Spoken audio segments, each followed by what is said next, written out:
Hi, hello, how are you? Thanks for stopping by. Today we're going to talk to some real people about some real things, living real lives, doing real stuff. This is the Working Perspectives podcast. I'm Matt Lavelle, accompanied by the one and only party boy, Pete McCormick. Our guest today is none other than the Godfather of Meat himself, Mike Faneli. Party boy Pete, how you feeling, babe? Bartholomew, Shaughnessy Lavelle, I'm feeling pretty good. And when I saw the Godfather of Meat, I thought we had Ron Jeremy, but I'm even more excited about this guy after actually checking out the Instagram and TikTok. Fantastic. And like Pete said, you can find the Godfather of Meat on Instagram and TikTok at Godfather of Meat. And we'll have a link to all his sites in the description of this episode. You can find all our episodes on all podcast platforms and YouTube at Working Perspectives Podcast. And you can follow us on Instagram at Working Perspectives Podcast. You can join us for some fun on the Twitter and the TikTok at Working P Pod. If you'd like to be a guest on the show, please feel free to email us at workingperspectives@gmail.com. All right, let's get this thing started. Let's go. It's all objective to be effective by voicing societies. Working perspective, exploring your day and how you get paid. Launching a new episode every Tuesday. Your day can transform while we inform with new episodes available on every platform. So check out our vibe and how we get live. Then do us a solid. Share and subscribe. We'll just share it. We'll just share it. We'll just share it. Working perspectives.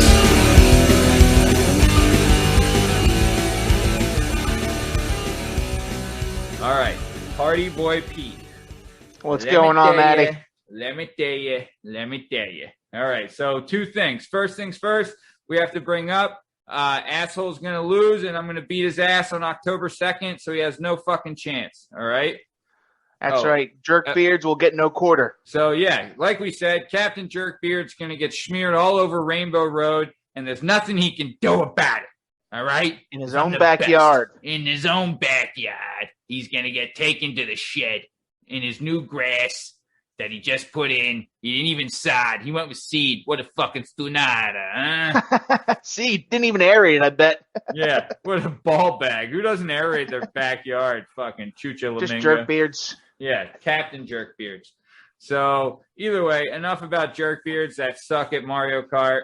We're moving on. So, Peter Hosen, let me tell you something about the Godfather of Meat, Mike Faneli. All right?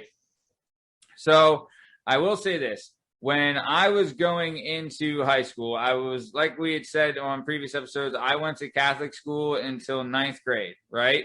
But when you're in Catholic school is kindergarten through 8th grade is like the elementary school. And then after the elementary school, you go to the high school, and the high school is 9th grade through 12th grade, right?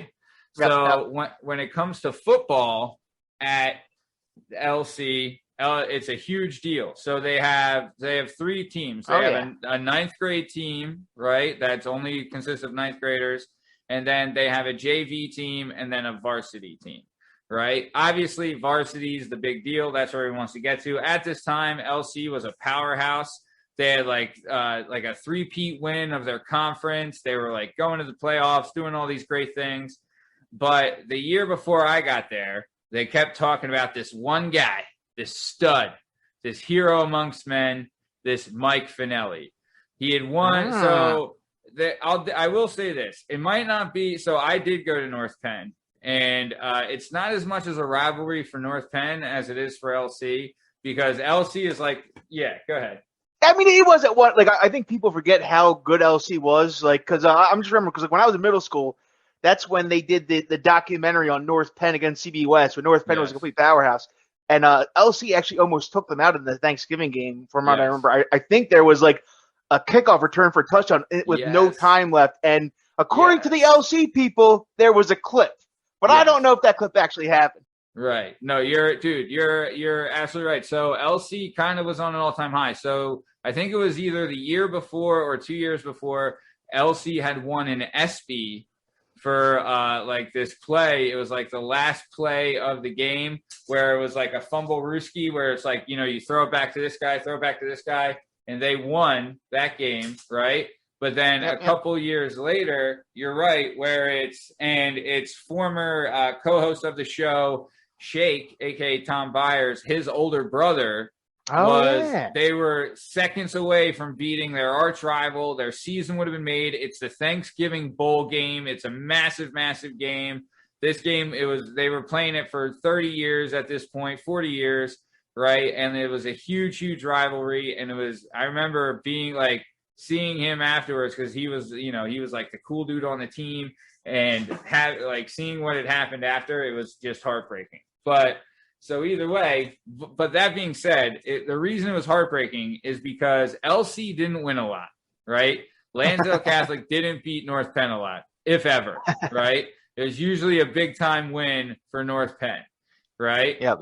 So if you were on a team that beat North Penn, and if you're on because it's a little Catholic school that like the entire student body has less people than one grade at North Penn, right? So like our graduating class had more people in it than the entire school at LC, right? So yes, so it really is a David versus Goliath kind of thing. Oh yeah, absolutely. So North Penn's like one of those Texas schools. Yeah. Oh, yeah, big time. When it comes to football, big time. When it comes to all sports, really, big time. So either way, so when going into North Penn, right, you're on the freshman team. The freshman team will play like the equivalent of of North Penn's freshman team, which is like the 9th grade team at the local middle school, right? Yep. So this is where the rivalry kind of starts, right? Because you're going to play them all 4 years. So if you play them, if it's JV, they had a game, and if it's varsity, they had a huge game. But even in 9th grade, the 9th grade teams would have a game. So Matt, North Penn had 3 9th grade teams because they had three middle schools. So you'd have all 3 of those schools coming together to form one. Yeah, correct, exactly. So. Like when you pulled out the numbers, we would play one of the 9th grade teams. It's usually the best 9th grade team would be the one that we played, right? Yep. Which is most of the time was Penndale. So, either way. Yeah, no, you're right. As a Pembroke alum, it's hard to say, but we were not good. Yeah. So, but either way, so we usually play Penndale because they're usually the best, but they were also the closest to us.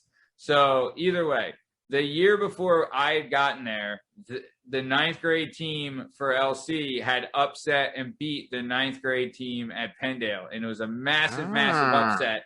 People were talking about it. It was all over the news, all over the papers. And one of the big reasons for this was our guest today, the Godfather of Meat, Mike Faneli.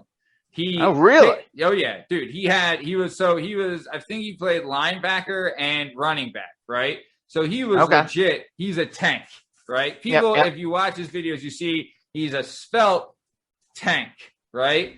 He's strong as an ox. He went to like all the speed camps and stuff, so he was real quick on his feet. He could move, and he wasn't afraid of hitting. He was laying some wood. So he liked to get in there. He didn't shy away from contact. Hell no, man. Hell no. He was like, he reminds you of like a young Mike Allstott. You know what I mean? Yeah. Hell yeah. So he in the game, he kicked an onside kick. He had a rushing touchdown and an interception, which helped them win the game, right? He'll give us some more detail about that, right? So then I go to LC the next year, right? So I play on the freshman team. We didn't do that good again when we played the North Penn team. We lost 42-0. No big deal. Oh, right. Matt, did you kick an onside? Did you have an onside kick that was successful? No. Okay. Yeah, I Any played touchdowns? Center. Nope. No. Oh, you played center, huh? Yeah. I was the center. Oh yeah, it was great stuff. We got demolished. But either way, so football season's over, and then you have like postseason lifting, right? And a lot of the older guys, instead of lifting at the school because the weight room at the school wasn't that great, they would go to the local YMCA, right? All right. So like these guys were there, and they're upperclassmen, and they're like the cool guys, and like we're like the young kids, and like we're trying to be cool. Obviously, we're not. we're a bunch of freaking stunads. You know what I mean? Like we were, it was a bunch of like, you know, we were trying to be cool, but we weren't. But we were like talk to these guys and see them, and then we'd see them in school, and it was like a whole thing. Hey, sir, can you please spot me while I bench 135 pounds? You're not far off, buddy. You're like, look, I'm trying to get a PR here. So can you spot me on 120, please? You know? And they're like, and plus it's like a bunch of fucking meatheads at the gym. So guys are like talking all this shit. And like, there was like, some days there'd be like, like not like fist fights, but like shoving matches. Testosterone's going. Young men, competitive, getting the juices going. Correct. Right. And like, you know, there's a bunch of like older brother, younger brother scenarios kind of going on too. It was a whole thing. So either way, I'm there one day. Right. And I'm on the squat rack and I'm doing the squat. And because I was a younger guy trying to impress the older guys, I put way too much weight on the old squat rack. All right. On the bar, way too much weight. All right. But I tried, I knew I was going to put extra weight. So I did it on a Smith machine, you know? All right. Instead you of gotta doing stay safe. Yeah, instead of doing it on like the rack, I was like, all right, I'll just do it on the Smith machine because even if I drop it, I'll be able to fucking whatever. So I'm going up, right? Fuck. Dude, so I'm like, I think I'm 13 at the time, right? And I'm like, all the dudes are there, like everyone's there, like you change out of your Catholic school uniform from khakis and a golf shirt to khakis and a white undershirt. And we all had sweated through them by the time we walked there. It wasn't, all of us had like the yellow pit stains in our undershirts. It still didn't matter. So we were getting our lifting in. Matt, had you seen anybody on the Smith machine earlier, or were you the first one to go to the Smith machine? I had seen people there earlier, and and I knew what to do. I just thought I could, I overestimated my leg power. I thought I was like, I'm a big guy. I walk up steps all the time. Like, I got legs, you know? Turns out I didn't. So what happened was I get under the bar and I go down and I do one rep and I come back up. Then I start to go down again and I'm like, oh, fuck, I'm going to lose it. I'm going to lose it. Right? And then all of a sudden I look in the mirror and who do I see? None other than the Godfather of Meat, Mike Faneli. And right away, I start yelling, help me, Fanel, help me, help me, right? And what does he do? He fucking laughs at me, and he walks away. So I had to, like, fall down and drop the squat bar, and it was a fucking, dude, I think I fucking, like, unracked the weights and left. I was so fucking embarrassed, right? And then for the next, 5 years, every time I saw Faneli, he'd be like, help me, Fanel, help me, you know? Class act, this guy. But either way, a lot's changed since then. I still can't use the Smith machine, but, things have been going great. So I was so happy that we were able to reconnect, and I'm really happy to see his success. I'm really happy to have him on here. And I know he's doing great. He's married. He's got kids. He's coaching football. He's doing all this stuff. And I'm so happy to have him on, and I'm glad he's here. But I'd like to ask before he comes on, Mike, have you seen the movie Bohemian Rhapsody? And if yes, what'd you think of that piece of shit movie? Did not see it. Oh. But if I did see it, I would have to say it sucked. Yeah. Score another one for the good guys. So what's up, Mike? How are you, buddy?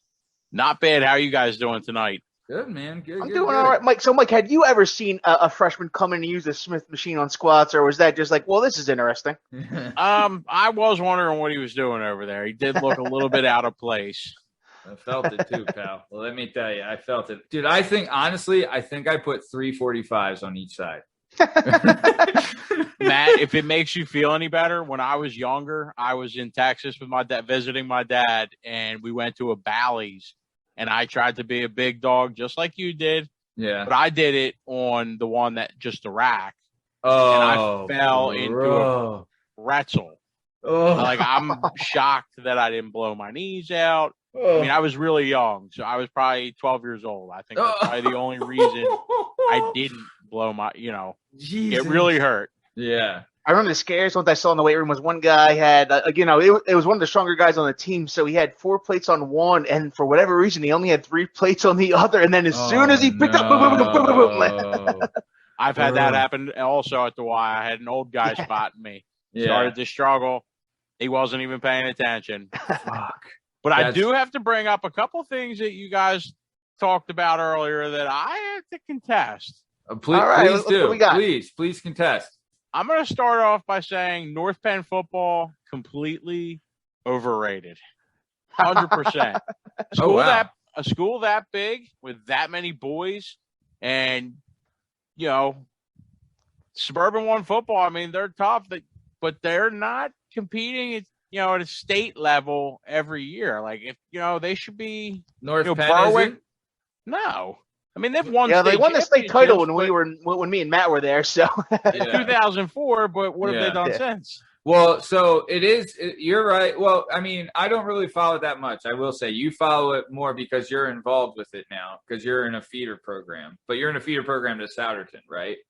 Correct. Okay, but you still follow it because you're in a feeder program. But I just mean overall in history. I mean, you look back over the years. Yeah, North Penn would beat LC up, but they should beat LC up. Well, from my understanding is like the '90s. They always considered it the sleeping dragon. Like if they ever get a good coach, eventually they'll get there, and they never had. And then eventually, I guess Beck and Penn came in, and then but at that point, that's when CB West was just destroying everybody.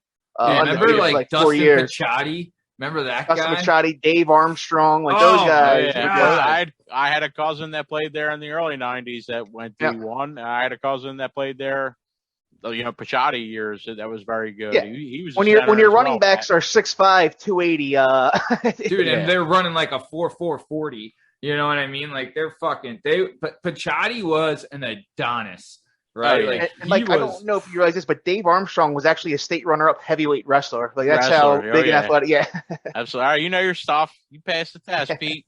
But I mean, I will say, but they do get poached a lot. Like a lot of the talent that would go to North Penn gets poached, right? Well, like, why do you think that is? Well, I mean, they go to the PCL, right? They'll go to Roman. They'll go to St. Joe's Prep. Yeah, they'll go to LaSalle. They'll go to Wood.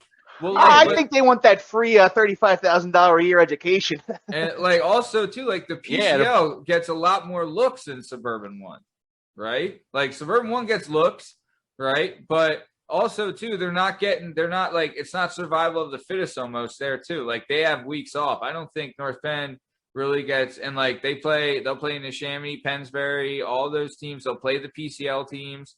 Right? No, I agree. PCL is playing West Catholic and Father Judge every year. Come the fuck and LC, Father Judge was pretty good. Father Judge was pretty good back in the day. Well, I think St. Joe's Prep usually opens up with a powerhouse team from somewhere in the country. Yeah. They're nationally ranked, you know what I'm saying? Another fact, LC beat North Penn in 1988. That was the last time. LC beat that was the last time? 25-0. What about the SB game? They didn't win that game? I think that was 97. Nah, they lost that game, and that was just the end of the game. They couldn't, even with the kickoff, they couldn't take the lead. Oh, wow. But they were dominant. They were really good at that time, too. Yeah. LC had some good years. But I think LC won a state championship in AAA the same year that North Penn won the state championship in Quadruple A, if that's right. Double A. LC, I think, was double A. Okay. But that sounds about right. Okay. So, there's also been LC teams that would have beat North Penn over the years, but there was a North Penn party where all the kids I remember that. LC would have beat North Penn that year. But yeah, I agree because was that the year before the Heike Johnson return or the year after? That was not. That's another thing. That was not a return. That was a jailbreak screen. Oh, it was a jailbreak screen. But but I remember there was a controversial call where everyone on LC thought that there was a clip, and everyone on North Penn was like, "Nah, he got him right on the side." I believe it was Jack that got clipped. It was Jack Byers, I think, that got was clipped. Yeah, I believe. I could be wrong though. I just remember sophomore year, the first year I'm there, and Pettin just put it up on the screen, and he was like, "All right, everyone, watch this play." So it was ingrained into our memory. Well, good. Well, all right. Well, thanks for talking about old, high school football. But hey, man, I'll tell you what. That's one thing so down in Texas, right? So I remember talking to a buddy of mine, and he had mapped it out for me the way that football goes in the country. So if you're in the deep South, it's college football is number one, right? If you're in Georgia, Alabama, Florida, even in the Carolinas and stuff, college football is number one when it comes to football. in Texas, high school football is number one. High school football is a different level. And even in the South, high school football is a different level, right? But then when you come up here to the Northeast and even in like the Midwest, the pro football is number one. You know what I'm saying? Like high school and college are big here. Penn State's massive, obviously. You know what I mean? Like high school and college are big here, but the Eagles is number one. So is the Steelers. So are the Giants. So are, the Patriots and and even like if you go to like Ohio, like the Bengals, like it's all like even the Buckeyes are big there, but I still think pro is bigger. You know what I mean? Yep. Could be. I agree. Could be. I don't know. There's some. Dude, I've seen stadiums in Texas that are high school stadiums that are the size of college stadiums. Dude, they have like 70,000 seat stadiums and stuff, right? Like, well, they have like boosters and stuff like. I mean, they're funded by like oil money. Varsity Blues was actually a documentary. You ever see Varsity Blues, Mike? Yeah, I've seen Varsity Blues. Yeah, he's making a joke for that. Well, you know what? I was getting confused with Friday Night Lights. Friday Night Lights. Friday Night Lights kind of was a documentary. That was a true story. Dude, the movie was good, Friday Night Lights, but the TV show Friday Night Lights was fucking awesome. Did you ever watch that show? I was going to say, if you said it wasn't good, I was getting Riggins? Off the air. Are you fucking kidding me? Fucking Riggins? Fucking Riggins, baby. Number one. Fucking that was Riggins. Classic Riggins was show. The fucking best. Dude, even when it was East Dillon, it was good. Yeah. Dude, With Michael B. Jordan? Yeah. Dude, who was the chick, too, that ended up marrying Jeter? God, what was her name?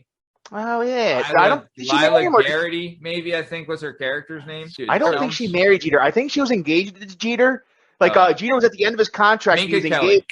And then he signed, then Jeter signed a 3-year deal and broke up with her. He's like, well, I got 3 more years in the pigs, baby. So this isn't happening. Dude, Jeter, I think, used to have I think I saw this one time, but I would love to see Jeter's, resume of chicks because it's fucking dap natch. He's way up there. You have to contact the CDC for that, Matt. Oh. He was spreading the herpes around a little bit. Hey, I think if you're a chick, it might be worth it to get with Jeter. Didn't he too? Didn't he have a one-night stand package where he would bring a chick home, have some fun, and then send her off and have a basket, a going away basket. Yeah. Yeah. I got you a car. They go in the car. There'd be autographed balls and everything. All right. So all right, Fanel. Well, thank you for clearing all that up with the overrated North Penn football. I mean, it is what it is. Who wants to talk shit about high school football anymore? But you're right though. I would believe you if anything. But I did want to. So I want to move it on to the segment that's got the streets abuzz with laughter and enjoyment. I'm talking about memory lane. Where do these bizarre memories come from? So in English, if you say this is lame, when you're describing something, what you are saying is that it's not cool, it's not awesome, it's not interesting. All right, so that's lame as in not cool, as in, everything. Get out of here. Yeah, lame, Lame. So what we're going to do is we're going to bring up a topic from the 90s, and we're going to discuss, we're going to deliberate, and we're going to find out if that topic is totally radical tubular brah or if it's lame city. So Godfather of Meat, being that you're the guest on this show, what is your memory lame topic? Do you remember the wristbands that you used to snap onto your hand? Oh, snap bracelets? Oh, yeah. Snap bracelets? Fuck yes. Yeah, I remember snap bracelets. Oh, my God, big. Come on. That's that's ingenious technology where it's like this guy had this piece of shit metal. He's like, what am I going to do with this? Clap. Let me put a piece of cloth over it. Yeah. Some shit ass design. Sell it to moron kids. That's the fidget spinner pogs kind of. Yeah. It falls right in line with that stuff, babe. Oh, yeah. That shit was, I mean, dude, I had slap bracelets. Dude, do you want a bracelet that cosplays as a ruler? We got you covered, baby. Come on over. Dude, that, and do you want a bracelet that the cloth breaks in a day and then the metal kind of rubs against your wrist and turns it green? Because if so, we got the bracelet for you. Dude, but snap bracelets were the gimmick. They were huge. Did you have some, Fanel? I mean, I might be wearing one right now. For all those listening that can't see us, he's wearing 4 of them, actually, and they're adorable. Man, Pete, did you have a snap? No, but I had 4 sisters, so I'm very familiar with the snap bracelets. Yep. Yeah, you do. Yep. So you didn't have, you have still. You still have. Yeah, they're still here. Yeah. Yes, they're still here and kicking, and they all hate me. So it's great that you brought up. Matt, only 3 out of 4 hate you. Well, that's good. Hey, look at that. Look at me coming back here, huh? All right. Actually, Matt, I just got a text. It is all 4. I was wrong. All right. Cool. Thought so. So either way, so snap bracelets, I will say this. They were a thing that I'm surprised they didn't make a comeback, right? Like, we've seen them. They had their day. I thought those were one of those things that we would see again. I did try and restart them in the early 2010s. I went white belt, then black pants, Puma Sky 2s, and a black slap bracelet. Thought it was really going to catch on. Where the hell did you get the bracelet? I acquired the bracelet by honest means. Is what I did. And the white belt, God, I forget where I got that. Commerce, Matt. I think you probably pulled that out of one of your brother's closets. Okay, so either way, so let's get this moving. So I did want to get some things out of the way. As everyone can tell, Mike's oh wait, no, we got to vote. So, okay, so so snap bracelets. What are we voting? Mike, since you brought up snap bracelets, it's it's tradition that you be the first to vote. Are they totally radical tubular bruh, or are they lame city? What's your thoughts? Lame city, without a doubt. City. Peter Hosen, your thoughts? I'm pretty sure I got grounded for breaking my sister, so I'm also going to go with lame city, Matt. Well, you know what? Because I couldn't bring it back in the early 2010s, we're going to round it out with a Mondo Lame. All right? So Mondo Lame for old slap bracelets. All right, good. So that was another rousing segment of Memory Lane. For all you guys listening, if you want to submit a Memory Lane topic or item, you can do it on our Instagram at Working Perspectives Podcast, and you can do it on our Twitter at Working P Pod, or you can send us a video at Working P Pod on TikTok. If you send us a video from the Tacony Palmyra Bridge with your suggestion, I'll give you $100. I'm headed down that way. Actually, I'm taking it. I'll do it from there. Yeah, you're gonna go on. You got to go on the bridge though, not like in your car. Like, look at me. It's got to be on the bridge. Yeah, I'll pass on that. I will say this. I mean, it is crazy because where it's at, right? God, it's not Frankfurt and Somerdale. It's like one of those next to Frankfurt and Somerdale, but it's like right on the river, the neighborhood there, right? So I go through the neighborhood. It's not the greatest, but not the worst either. You know, it's not like it's K&A or anything, but it's like you're going through. I go through the neighborhood. You go under 95. You pass like some, industry buildings or whatever, and you're going up the bridge, right? It is kind of cruddy on our side. As soon as I get to the other side, there's like, they're doing construction now, but there's like a park there. There's like 5 cops always hanging out. Then I go through this neighborhood that looks like it's like from Cape May. You know what I mean? With like all like the shore house kind of gimmick. It's all flat and nice and clean. I'm like, what the hell? What a difference a river makes, Then you go through beautiful Palmyra, New Jersey. Matt, I will not have anybody speak positively about New Jersey on this podcast. I'll let you know that right now. You're right. And I'm sorry, and I misspoke. It's a terrible state, and it's disgusting. Every piece of it. So, okay. So let's keep this moving. So I do want to get into this before we get any further. We are officially talking to the Godfather of Meat. It's official. You can find him on TikTok at Godfather of Meat and on Instagram at Godfather of Meat. He's got just under 200,000 followers on his TikTok page, and he's got over 1.5 million likes on the TikTok page, and it's because this motherfucker knows some meat, all right? He travels around. The videos, the content he puts out is fantastic, but he is a connoisseur. So that means he's been around, right? Pete, you are also a connoisseur of meat. You love meat. Man, I love meat. Not only do I love meat, but I love cheesesteaks specifically. And yeah, something's caught me on this page because there's this. I don't know. Like I've always, from what I've known, is John's roast pork is the best. It's been the best forever. but Angelo's Pizzeria in South Philly has been getting a lot of buzz, and I'm seeing this on your TikTok and Instagram page. So is this really better than John's? I think it's. I hate. John's is very good. Level. So hold on, real quick. Let's preface it. So Pete is saying that Pete had said on a previous podcast when we had Vinny Ravioli on here. Vinny Ravioli and Pete both agree that John's roast pork is the best. Mike Faneli, the Godfather of Meat, has been to all of them, but the one of them that's the toughest to get to right now is Angelo's, right? And Angelo's in South Philly, and Faneli has a story of how it was impossible for him to get into it, but he was eventually able to get there. But then he went there, and what did you get from Angelo's? So it took 200 phone calls. This isn't an exaggeration, Pete. So no, I show the call log in the video. Yeah, exactly. Is this during the pandemic or pre-pandemic? Or so this was a month ago, and that's honestly not even the most I've seen. I follow a couple like cheesesteak sites on Facebook, and I've seen people post that they've called 700 times, and they have the call log to prove it. Oh, Jesus. So here's the thing. I like John's roast pork. I think John's roast pork is very good. I can't give you a real judgment on it because when I went to Angelo's, I got the Tony Head, I think it was.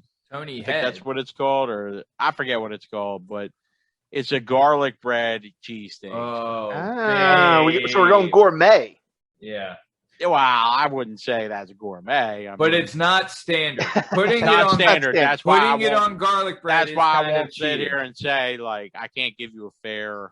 It's not a head-to-head. We got a specialty versus an old-fashioned. I can tell you that I really like Angelo's roll, which they make in-house. And they make their own rolls. Yeah, that's huge. Is it seeded or we got seeded rolls or what do we got going on here? Seeded rolls, and rumor has it the owner of Angelo's is married to a Sarcone. So anything about collusion. How long has Angelo's been around? I think for maybe 6 or 7 years. I could be wrong, but so it's not like it's like kind of fresh in the game then. Yeah, I think I want to say like 2014, maybe 2012 or 2014. So they used to be walk-in only, right? And then the pandemic hit, and they made it so it was call-in, but they it's one landline that you're calling. So it's legit like. You gotta it's just you get call until you keep calling. Wow. And what do? You order and then they just give you a time? They give you a time slot and then everybody sits outside and waits for they just call your name. That was like the old Pizzeria Badia. I've never been to Pizzeria Badia, but I've heard that's very good. Did they let you film in there? Yeah, they let you film out front. Dude, I've tried to get in contact with them to do like anything, but they're just so busy. I mean, you go in there, there's literally like 30 people in the back constantly making, some like, it's crazy. Like can you see them make the cheesesteak or you don't even get to see it? Like everything's open. You can see I don't know that you can see the griddle, but you can see people like making hoagies, stuff like that. Do they have I know when you go to D'Alessandro's, they have like a mountain of meat. Is that the same kind of thing where it's just one guy just constantly chopping up meat? I'm honestly, I couldn't even tell you. Yeah. I don't recall seeing. They have to. If they have that much volume, they're just constantly slicing and cutting and cooking meat. I'm sure. They have. I mean, Did they use the prime? Well, they might not be. So, just to give my cheesesteak connoisseurness around here, there's like a couple different kinds of cheesesteaks. So I'm sure there's the real chopped up cheesesteak where they do have all the subs of meat up there and they're just constantly chopping.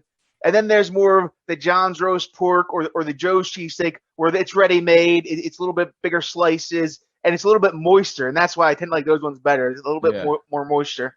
Which I like D'Alessandro's, but they're a little bit dried out. Pete, what is your thoughts on like a Pat's and Geno's? I mean, like it's a cheesesteak, but go there, get your, you go to John's, you get your cheesesteak, and then you go to Pat's and you take your picture, and then you put it up on Facebook. So I always kind of thought that, but Pat's and Geno's, Pat's especially, obviously, is the original. So you can't take that away from them. Without them, you can't take that away from them now. Sure. And there's a reason that they are, have been there and doing it this long. I mean, yes, it's not the top cheesesteak in the city. I don't think by any means, but but you got to give them the respect. And True. you know, that's a place like if I have a cousin come from California, that's where I'm taking them because that's part of the experience. Like you go, you see the pictures on the wall. That's what they want to see, and then you take them somewhere else and get another sandwich. You show them another cheese. You know, that's the first stop. You get them the tourist one, and then that's what they, you know, the pictures, the the bright colors. That's cool. It's all part of the experience. Yeah, you get one. You two guys go there. You get a cheesesteak from each, and you switch, and you do your little combinations. As I was just at Gino's maybe a month ago, I got to go inside, eat inside, film. It was awesome, and the cheesesteak was good. I went for breakfast. Yeah. I had a 10:30 cheesesteak. The cheesesteak's fine, but the reason I go with John and Josie, it's the little things. Like I'm an American cheese guy over everything, and when they put the American cheese on it, they don't allow it to melt. So you get like just the hard slices. Whereas with John's, it melts through, and it's also the only place I've ever gone to where I don't need extra cheese. Like I'm an extra cheese guy. I go to John's Roast Pork the first time, I get extra cheese, and I look at it, and I'm like, you know what? Maybe I didn't need extra cheese. You over cheese. I over cheese. It's never happened to me. So Faneli, I mean, we won't say. I know a guy, and I think Faneli, you might know him too, who got over cheesed at Mama's Cheesesteak. Yes, and that place. I heard this story. Yeah, that place will over cheese you, and legit, like you got like freaking cement in your stomach, bro. But you know what? Mama's is a top 3 cheesesteak in my opinion. It's I don't phenomenal. care. I don't care what he says. Yes, they do put a lot of cheese on it, but I'm a cheese fan, so you know what okay. So Fanel, are you? And I'll cut this if you don't want to say it. But are you allowed to say your 3 favorite Philadelphia-based cheesesteaks only in the city, or do you not want to say it? I'll just give you a general top 5. Not even necessarily. Not in order. Just hey, here you go. This is the top tier. Okay. So for a special treat, the Godfather of Meat, for all you guys listening that want a good steak in Philadelphia, in the Philadelphia area or whatever, he's the Godfather of Meat himself, the king connoisseur of all the cheesesteaks. He's going to give us the top 5, not in any order, but he's just going to give you the top 5. So if you're looking to try good steaks, check out the top 5 of the Godfathers. Godfather, what do you got, buddy? First one's going to throw everybody off. We're crossing the bridge. We're headed to New Jersey, and we're going for a Kaiser roll with poppy seeds at Donkey's. What? Kaiser roll? What is this? What is this madness? What? Got to take my word. Oh, yeah. I had to try it out. I didn't believe it either, but so Donkey's like onions. Yes. Okay. If you like onion on your cheesesteaks, love it. That's fried or raw? Fried. Fried. Yeah. Okay. Yeah. So is it big enough? Like, I mean, like cheesesteaks are pretty hard. The Kaiser. I need like a 12-inch. Yeah. Or is this a special Kaiser? Pete, go do your homework. Go check out the Godfather Meat. Watch my video. I got a perfect video in there. You can go watch it. And you see it for yourself. So Donkey. So all right. So now this isn't in any order. He's just saying it. But so the first one put into the top 5. We're not saying it's number 1. It's just the first one he said is Donkey's in Camden, and it's a cheesesteak with some onions on a Kaiser roll. I'm assuming American cheese, Fanel. Is that right? I'm a Cooper Sharp guy, but I think what the fuck curveball. Whoa. I think they're just regular American cheese. It's not Whiz, and I don't think it was Cooper Sharp. Okay, all right. So American. I like the Cooper, but I'm a half and half guy because I like the sharpness. But I like so much cheese that I can't go pure Cooper. It's. I love Cooper Sharp. Cooper Sharp's no good. Other. Cooper Sharp's good. All right, so I got Donkeys out there. I'm gonna throw Mama's on the list. Mama's we discussed. Yep. Where's Mama's located, Matt? Or Bala Kenwood. Bala Kenwood. Yeah. Bala Kenwood. All right. Yeah. Mama's is a big steak. That's big steak. That's a good size steak. Pizza cheese. That's not. I don't think that's American cheese. It's definitely not American cheese, but it's something. So mozzarella. I'm gonna throw Cosme's on there. So Cosme's. Okay. So this is kind of a lesser known one, right? Is it? I mean, I wouldn't say they're lesser known. Yes, they might be lesser known in the cheesesteak game, but they got incredible sandwiches all around, and they actually have put a Godfather cheesesteak on the menu named after me. That is no BS. Right. But that's not why I'm saying that. I've been going to Cosme's since I was that's honestly 10 years old. That's how you know. Yeah, go ahead. So like, give you background how I got into like into good food and sandwiches, stuff like that. You're Italian. Well, I like to eat. So growing up, my brother and I would hop in his 1981 Chevy Celebrity, and he'd get it up to about 40 miles an hour, and we'd head down to the city and grab a sandwich. A new spot every week. And sometimes we go back to spots that we'd already tried, but we always would try a different spot. So, but you had a favorite? Oh yeah. So Cosme's is one that we went to, when I was that young. And then like even one of my first dates with my wife, we went to a Phillies game. We picked up sandwiches at Cosme's, ate it in the park. Oh yeah. So there's some history there. And he turned out to be one of my followers, and I made a video on Termini Brothers. Yeah.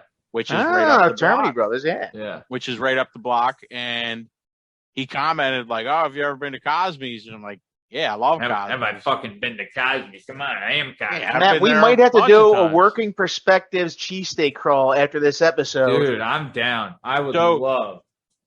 Go with the Diavolo. If you like spice, go with the Diavolo. That's been on the food, it's not the Food Network Travel Channel, Food Paradise. But Fanel, what's the name of your cheesesteak there?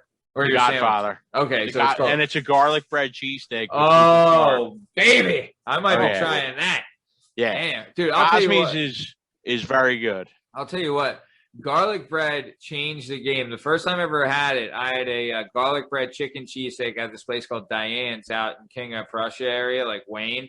Dude, it blew me away how good it was. So the garlic bread changed the game. Got the crunch. You got the nice texture with the garlic bread because it's not like super hard. It's got like flaky outside, crispy, or soft inside. Perfect, man. Perfect stuff. So, okay. So far, let's go down the list. We've said Donkeys. We've said Mamas. We've said Cosme's. Cosme's is on South 8th Street in South Philly. Right? This is kind of one of those like neighborhood ones, kind of. Yeah. Okay. Nice. Okay. So Cosme's. And then for all you out there, if you want to try Cosme's, remember, order the Godfather and tell them the Godfather of Meat. Okay. So that's 3. So we got 2 more. So what's the next one? So I will throw Angelo's into the top 5. Wow. Even without testing the regular, I can tell you right off the bat, the meat was good. Yeah. The bread the ingredients, you're like, taking garlic isn't going to ruin it. Yeah, I can minus the garlic and know that, dude, that's a legit cheese thing. Dude, but the fact that they make bread in-house, that's killer. That's a game changer, right? Definitely. That is a game changer. What time do they open? Noon, I believe. When do they close? Probably 8 or 9. I don't think whatever they want. And it's just fuck all day. It's go. Yeah, damn. Pretty much. That's unreal. Good for them. How did they blow up like that? Just word of mouth? They weren't think so. Well, didn't Barstool go there for a cheesesteak and a pizza? I believe. I don't know. Maybe. But I think they're just one of them spots. Like if you knew, you knew, and now everybody knows. Yeah. Nice. Good. That's great. All right, cool. Okay, so number 4, and this again isn't a ranking; it's just the top 5.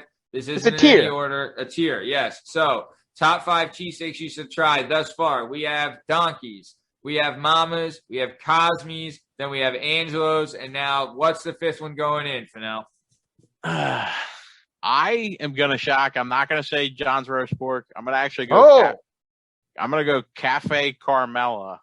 What? You're throwing places at me I have not been to. I have research to do now. I have homework. Yeah, I thought you said you were a connoisseur. Come on, man. I was in my youth. I'm getting old. No, he's done all the majors. He's hit all the major ones. Listen, John's roast pork is excellent. I think there's a ton that are, John's roast pork's good. I love Tony Luke's. I love, all them spots. Steve's, Joe's, and there's not a huge fan of Steve's. Where is Cafe Carmela? Cafe Carmela is deep in the Northeast. Like Russia Northeast? Really? Like Little Moscow Northeast? I'm not even familiar with the Northeast, so I couldn't even tell you. I just know if it's deep Northeast, then it's Russian. Let me tell you. I'm looking it up, Matt, because I'm from the Northeast, so I should know this. I live in the Northeast, and I don't know Cafe Carmelis, but I feel like, on Sunday, I feel like I know where I'm going. You know what I mean? Oh, I know. Oh, it's right by Nazareth Hospital, and right. so it's right by Holy Family College. Oh, so that is Russia.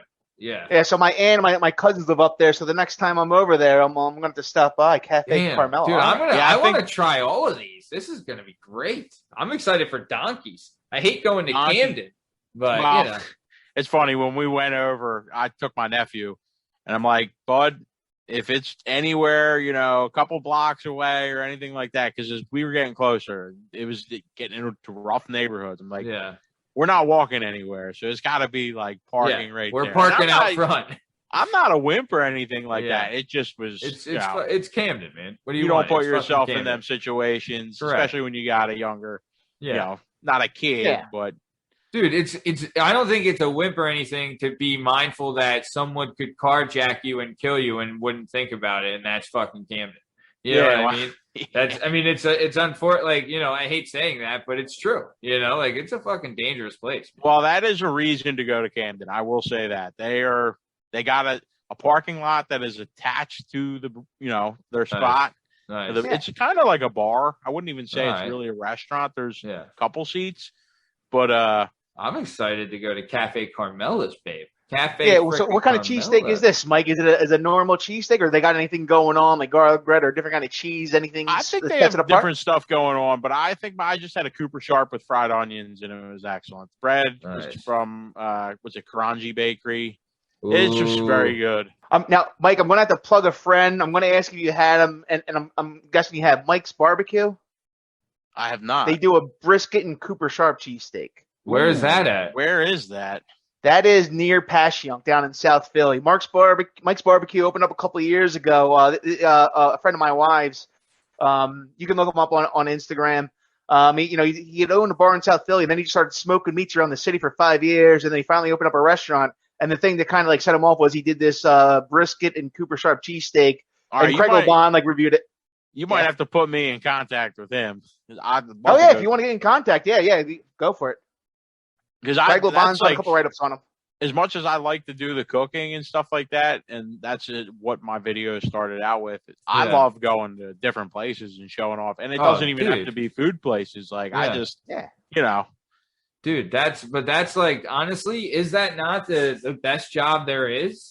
Right? Like, you go around, you get to eat food, the delicious, delicious food, and you get to talk about it. And like, I will say this, right? For all you food porn addicts out there, the Godfather of Meat, that is food porn at the highest level. I'm telling you right now, might as well call fucking Lisa Ann over here with the fucking food porn he's got going on. You know what I'm saying? Like, your videos are top notch, the quality's great, and the content's phenomenal. It's no surprise that you're successful, but really, like, you are living the life of you get to go to these great places to eat. It's like an adventure when you're there, and then you get like you're always trying new recipes and everything like that. Like, I don't want to date us, but the one video you aired today was really out of your comfort zone, and you still nailed it with the vegetarian. So can you kind of, for all those listening, Fanel, so this was the challenge. He was challenged by a fellow TikToker. What's the dude's name? Eric Howe. He's huge on TikTok. Yeah. He's awesome. You check his content out, you're probably already following him. Yeah.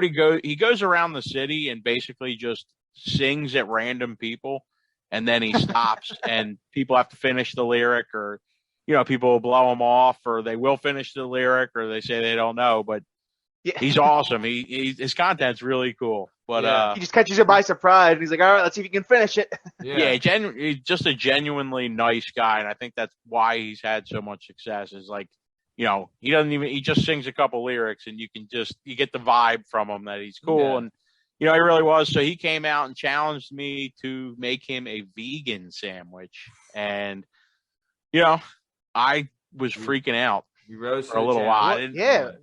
All right. I didn't know what to make. So And I then remember we were talking about it. You were like, because to ask the Godfather of Meat, to make something vegetarian. But dude, I saw what you did. So can you kind of explain for those people listening what you threw together for this guy? Yeah. So talked to a good buddy of mine. He calmed me down a little bit and told me I was overthinking it. Yeah. So I ended up just making a veggie sandwich for him. Yeah. I marinated veggie steak, really. Yeah, I grilled and marinated eggplant, and then I cut up zucchini, portobello mushroom, red onion, garlic. I feel like I'm missing something, but maybe wasn't asparagus on there? Nah, oh. no asparagus. I think that's it.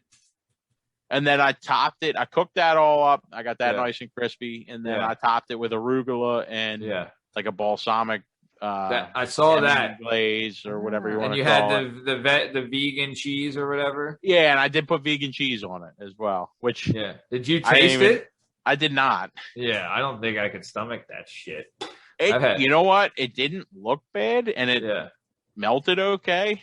Nice. But yeah, he said he liked the sandwich, and you know, with the exception of the vegan cheese, like as long as that didn't taste bad, the sandwich would have been good. I mean. Yeah, I've made veggie sandwiches before, and they're not that bad. I couldn't do it. I love that you did the balsamic on there. I thought that was a nice touch. You got to get a little fancy every once in a while. Yeah, it sucks too that he couldn't do like a ricotta on there. Like I remember I used to work at this place called Vinny T's, and they did like a ricotta spread on the bread on like a focaccia, and like it was like a ricotta spread on the focaccia bread. Then they did all the veggies in between. Right, and that was your like veggie sandwich, dude.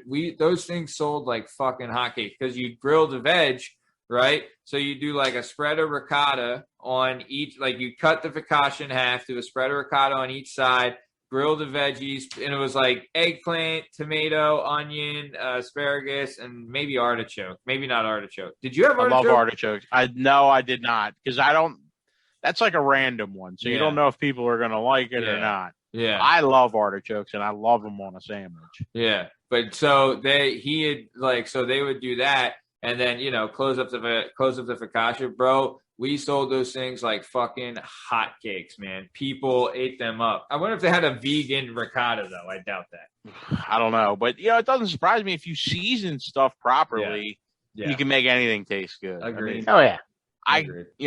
I can go to Outback and get a steak, or I can season it the right way at home and not pay $31 and have just as good a steak. Probably better. Yeah, it's like I love steak, but I never ordered out at restaurants because I'm like, well, I can do this at home. Like I can get a good piece of meat, I can salt and everything. Like when I go out, I want to get like something I can't make myself, like a pasta or something, a little bit different. Sure. So how much does that suck, Fanel? Like that must happen to you all the time. Where you go to a place and you're just taking your family out for dinner or whatever the fuck it is, and you go to a place and like you order and eat and all this stuff, and you're like, God, this is just, I could have made something so much better, and like that must really stick in your craw, right? I mean, I'm a fairly well-educated eater, so I go to places I know I'm going to get something good. If I want to get a cheesesteak, if I don't feel like making one, I'm going to either go to Goomba's, Ray's, or Pudgy's, and I'll get a good cheese. You're not stopping at Wawa? No. And, if I want good barbecue, I'm going to have to try Mike's. Yeah, so, Mike, what are your barbecue places then? My barbecue places are not in Pennsylvania. I mean, that makes sense. My dad lived in Texas, so I've eaten barbecue all over Texas, so you won't find. Did you go to that famous place in Texas? The one that was on the movie Chef? Where it was like they like stoke the fires all night, and it's like a rib, like a slab. I think that's all of them, Matt. Yeah, there's a ton of them that are like that. I'm trying to think of some of the famous. Like I've been to a lot of the ones in Austin. I haven't been to Franklin Barbecue, but the best barbecue I had in Texas was at a place called Vitex in Waco. They did a thing called a gut pack. It's Fritos, a bed of Fritos, like the chip. Yeah. And then they topped it with brisket, baked beans, white onions, pickled jalapenos, tons of cheese, jalapeno sausage, and barbecue sauce. And it was delicious. Really? Oh, yeah. Wow. But in actuality, though, the best barbecue restaurant I've ever been to all around, that was the best barbecue meal I've had, was in South Carolina at Rodney Scott's. Like, everything was very good. Like, there was not one bad thing that we tasted. Everything was, top 2 or 3 I've ever had. So wow. Yeah. Dude, that's awesome, man. It's amazing how I keep this beautiful physique. Yeah. Well, dude, I remember like when Kobayashi and all them were like doing the eating gimmick, like they were just working out like crazy. I think Chestnut does too. Like, don't they work out all the time just because like you got to feed the engine kind of thing, right? Like it can't just not go anywhere. But you're a svelte, sexy son of a bitch, you know? What exactly do you mean by working out? I don't even know that word. 12-ounce curls, Mike. 12-ounce curls. Yeah, baby. Yep. So for those of you listening out there, thank you to Faneli for giving us the top 5 cheesesteaks. Make sure you check these out. We did Donkey's in Camden, Cafe Carmela's in the Northeast, Cosme's on South A Street, Angelo's in South Philly, and then Mama's in Bala Cynwyd. So, okay, so let's keep it moving. I do want to get into some work other than, the Lord's work that you're doing now being the Godfather of Meat. So I want to talk. So you were born in Harleysville, Pennsylvania, and you grew up in Harleysville. You went through like the Sourton School District until 9th grade. Then in 9th grade, you went to Lansdale Catholic to play football, right? Like we said, you were a standout in football there, winning the big game against Penndale in 9th grade when, kicking an onside kick, rushing for a touchdown, and having a pick. And then you graduated from LC. You did a little bit at Bucks County Community College, but then you went right into work. But I do want to talk about this. So you played baseball from when you were a kid, from like your age of 6 to like 12. You did soccer from like 6 to 10. But football was kind of like that was your sport. So you started playing in 7th grade, and then you went on to play through high school. I did not play through high school. I actually quit my senior year. I didn't want to say it, but okay. I mean, dude, I'm no football star. Trust me. I'm not the one to talk football with because, I like it.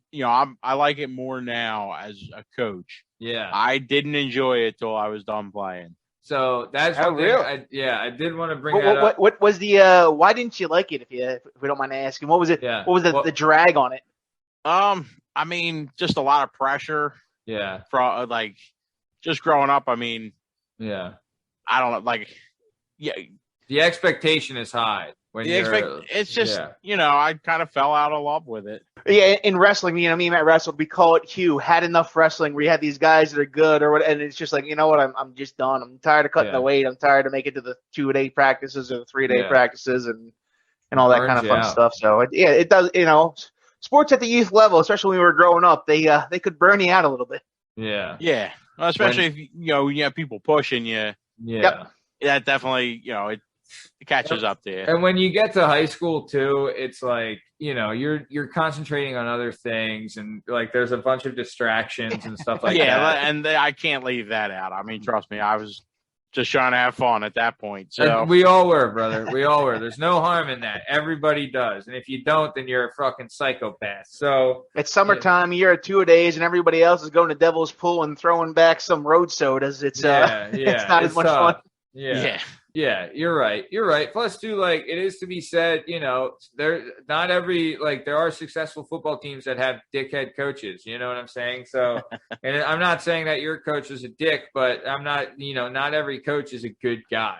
So it's like they can affect kids too. Like, say you had a coach when you were younger that was the fucking best coach ever. Then coming up, you're expecting all these coaches to be like that, and it turns out this coach is a fucking bag of donkey dicks. You know what I mean? was pretty fortunate. I had always had pretty good coaches, so no complaints there. All right, good. So okay, so do you want to? So you said you had a story about the LC freshman game, right? Where you had you had an onside kick that did you recover the onside kick? So actually, no, I kicked it. I hadn't kicked one kickoff all year, and I don't even know who the kicker was, but I don't know if he was ineligible or if he was hurt and couldn't play. So I ended up doing the kicking First play of the game, I kicked an onside kick, and we recovered. That's fucking awesome. That's some Andy Reid shit right there. Which brother. is funny because if you guys know LC, that whole program at that time was very old school. So onside kick to start the game is very out of character. Hey, you gotta keep them guessing, brother. That's what you got to do. So you were were you lined up as the kicker, or did you just come from somewhere else? They didn't even expect I was lined up as the kicker. I would love to see that. That must have been hilarious. So okay, so you were the kicker, and what did you play running back as well? Fullback. Okay, so you were like a Mike Allstott. Yes. Okay, so you kicked an onside kick first play of the game. Then you would have a rushing touchdown later, right? Yep. They just couldn't stop you, man. I remember you were just a tank. Your feet were just, and you were just going. Nice. Okay, good. And then eventually you would have a pick. Would the pick seal the game, the interception? I believe it did seal the game. It was along the sideline, but I happened to literally, it was like the immaculate reception where Franco Harris scooped it off the ground. Like I literally scooped it like that. No, 2 hands. Nice. And obviously I caught it as I was going to the ground. Dude, that's the best though, because that's when when a team can have that much energy and come together like that. Is there anything fucking better? That is the best thing about football. I did love playing football, and the reason is because like you're getting ready for battle with the other guys, and you know what I mean, like the camaraderie that you would build on the team, and that all kind of shit was great. You know what I mean? But that shit doesn't last forever. All right, fans, time for breaking the action to bring back one of our favorite segments. This is Give It a Shot with our good friend Bob Quinn. If you're sick of wasting time surfing on the streaming service, finding nothing, then going to another streaming service and doing the same damn thing, then you need to start giving shit a shot. On this segment, Bob Quinn will give you some suggestions on what to watch so you stop wasting time surfing and start enjoying those subscriptions that you're stealing. Bob, give us a shot. Coming at you today with this TV show on Hulu and FXX. It's Dave, the life story of one Dave Bird, a.k.a. Lil Dicky. What I'm saying is, give it a shot. All right, that was Give It a Shot with our good friend Bob Quinn. Now, back to the show. So, okay, so either way, so let's keep it moving. We'll stop reliving your glory days. So, you went and played football and stuff, but I want to get into, like we said, you played football and everything till 11th grade, but I want to get into your job history, right? Yep. So, you started off in 7th grade, you started off as a busboy at Giandini's, right? Correct.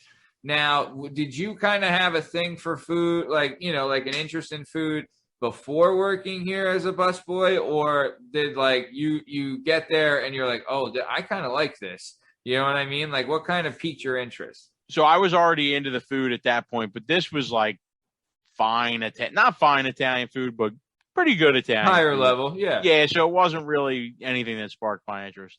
I enjoyed eating it though. It was tasty, but they didn't have like cheesesteaks and stuff like that. Yeah. So it's more like they'd have like specials and things like that. And yeah. Yep. Nice. Okay. So you're a busboy there. So I was a busboy as well at like an upscale Italian place when I was a kid. That was one of my first jobs. How did you like it? What did you learn? What are the kind of things you remember? What do you got?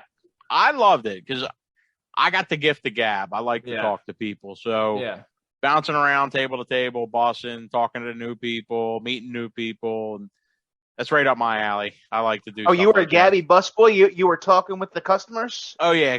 And to be honest, I was waiting tables by 8th grade, even though I was super young. Yeah. My sister worked there, and she was older. So, and I was good though. I was a good waiter. I was young, but I always had a ton of money in my pocket and was ready to go. That's the great thing about the restaurant industry. You get the job at the grocery store or whatever, you're getting the weekly checks, but having that cash all the time after every shift is nice when you're in 8th grade, especially.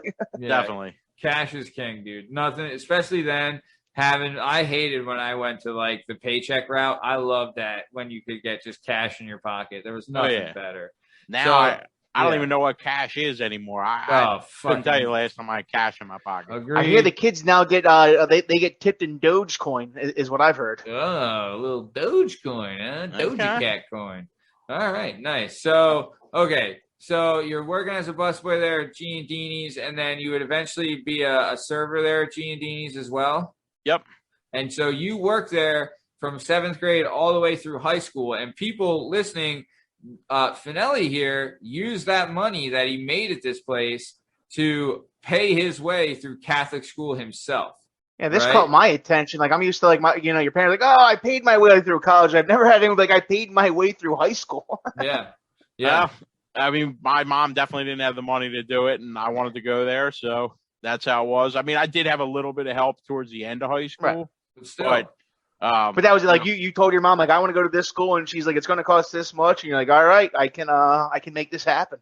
Yeah, I used to go into the tuition lady every Monday and give her what I made basically over the weekend. And oh, really? I think my freshman year, I was paid off in like February. Oh, I was like ahead of schedule, dude.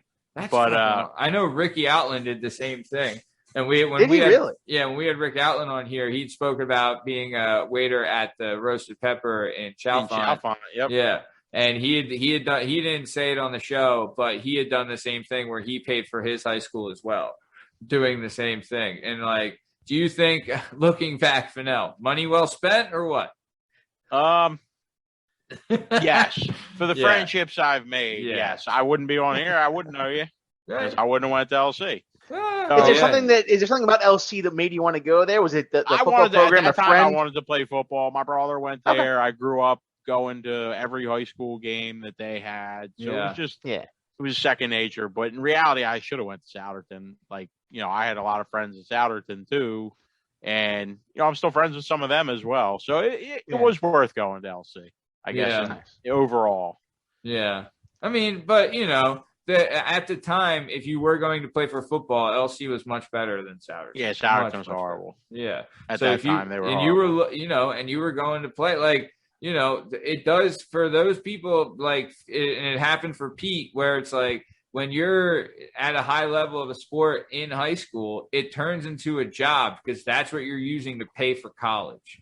You know what I mean? So, like, you're essentially every practice, every weight training, all that stuff, that's kind of like you're putting money in the bank to pay for your college if you're at that level. And that's kind of what when you're planning that stuff out, you have to think of that. So if it means transferring schools to get a better look at a better program, then that's what you do. So nice. Okay, so good. So you were busting at Giandini's. After you left there, 12th grade, you went and worked for Laura's Pizza. And that's in Souderton as well, or Harleysville, or what? That's in Harleysville. Okay. So what's this like? Is it a same kind of gimmick where it's a pizza place, kind of cheesesteak and pizzas and strombolis? Yep, pizza place.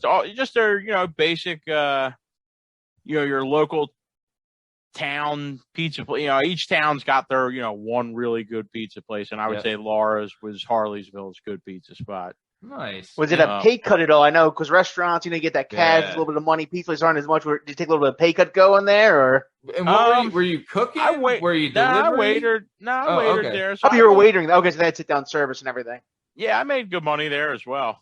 I mean, that was the busiest restaurant in Harleysville at that point. So. Oh wow. Was it a different type of clientele where like Giardini's you're getting like couples and business people and like kind of like but at Laura's you're getting like the family of 10 and like the football team after the game kind of stuff. Giandini's was just a little ahead of its time for Harleysville. At that time, Harleysville was loaded with, and I'm not being mean, but like 70, 80-year-old people that didn't want to go and spend $12.95 at the time for chicken parm when they could go to the pizza spot and spend and get a slice. $7.95. Yeah. So that's all it was. Giandini's was awesome. It just was about 15 years too early. If you look at Harleysville now, when you have like Butcher and Barkeep, oh my God. Yeah, I love Butcher and Barkeep. That's the spot. Yeah, well, I got Northbound right by me, so that's. I've never had that. Is that good? That's there. It's the people that own Butcher and Barkeep own Northbound as well. Oh, nice. But it's basically like I think they have like the sexy fries or whatever. Oh, okay. What about God? my mom raves about this barbecue spot in Souderton. Do you go? Is there like I don't know. Jesse's. There's two. There's two now, but I'm sure she's talking about Jesse's. Is it good? It's good. It's definitely good. People rave about it. It's one of them things like I like to make barbecue too, so I'll make it for the most part. Have you noticed like doing the channel has it expanded like your knowledge of the things you're using, right? Like, or were you already using that kind of stuff? No, I mean, I'm getting a lot of stuff sent to me, so. Oh, shit. Look at this fucking guy. Huh? Fucking stood out. So it's definitely all, some of it is new to me for sure. Nice. Still got some. My God. That's great, though. So, and, like, are you, so, like, I've seen, like, like, Great British Bake Off and stuff. Like, they'll talk about, like, the different appliances that are, like, fan-assisted ovens and the different brands make a difference on the stuff. Is that kind of the same thing when you're doing your stuff cooking the meat or what? What do you mean by that? Like do you like certain appliances and certain brands of certain appliances better than others or no? Or is it like kind of all the same?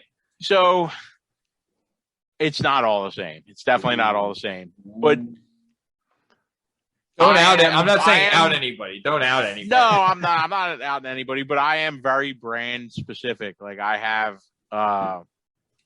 obviously, I have a Blackstone griddle. If I ever went and bought another griddle, I'll buy a Blackstone. It's going to be Blackstone. I've never tried. I don't even know what that is. It's a flat top. That's what I make the cheesesteaks on. Oh, so a flat top's called a griddle? Well, it is a griddle. It's a big griddle. Oh, yeah. Yeah, something new.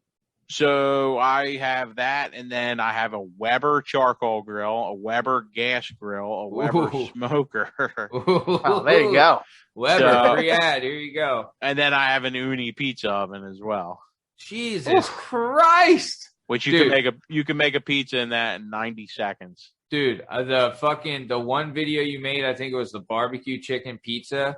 Yes. Fucking man, oh my God! I almost ate my phone.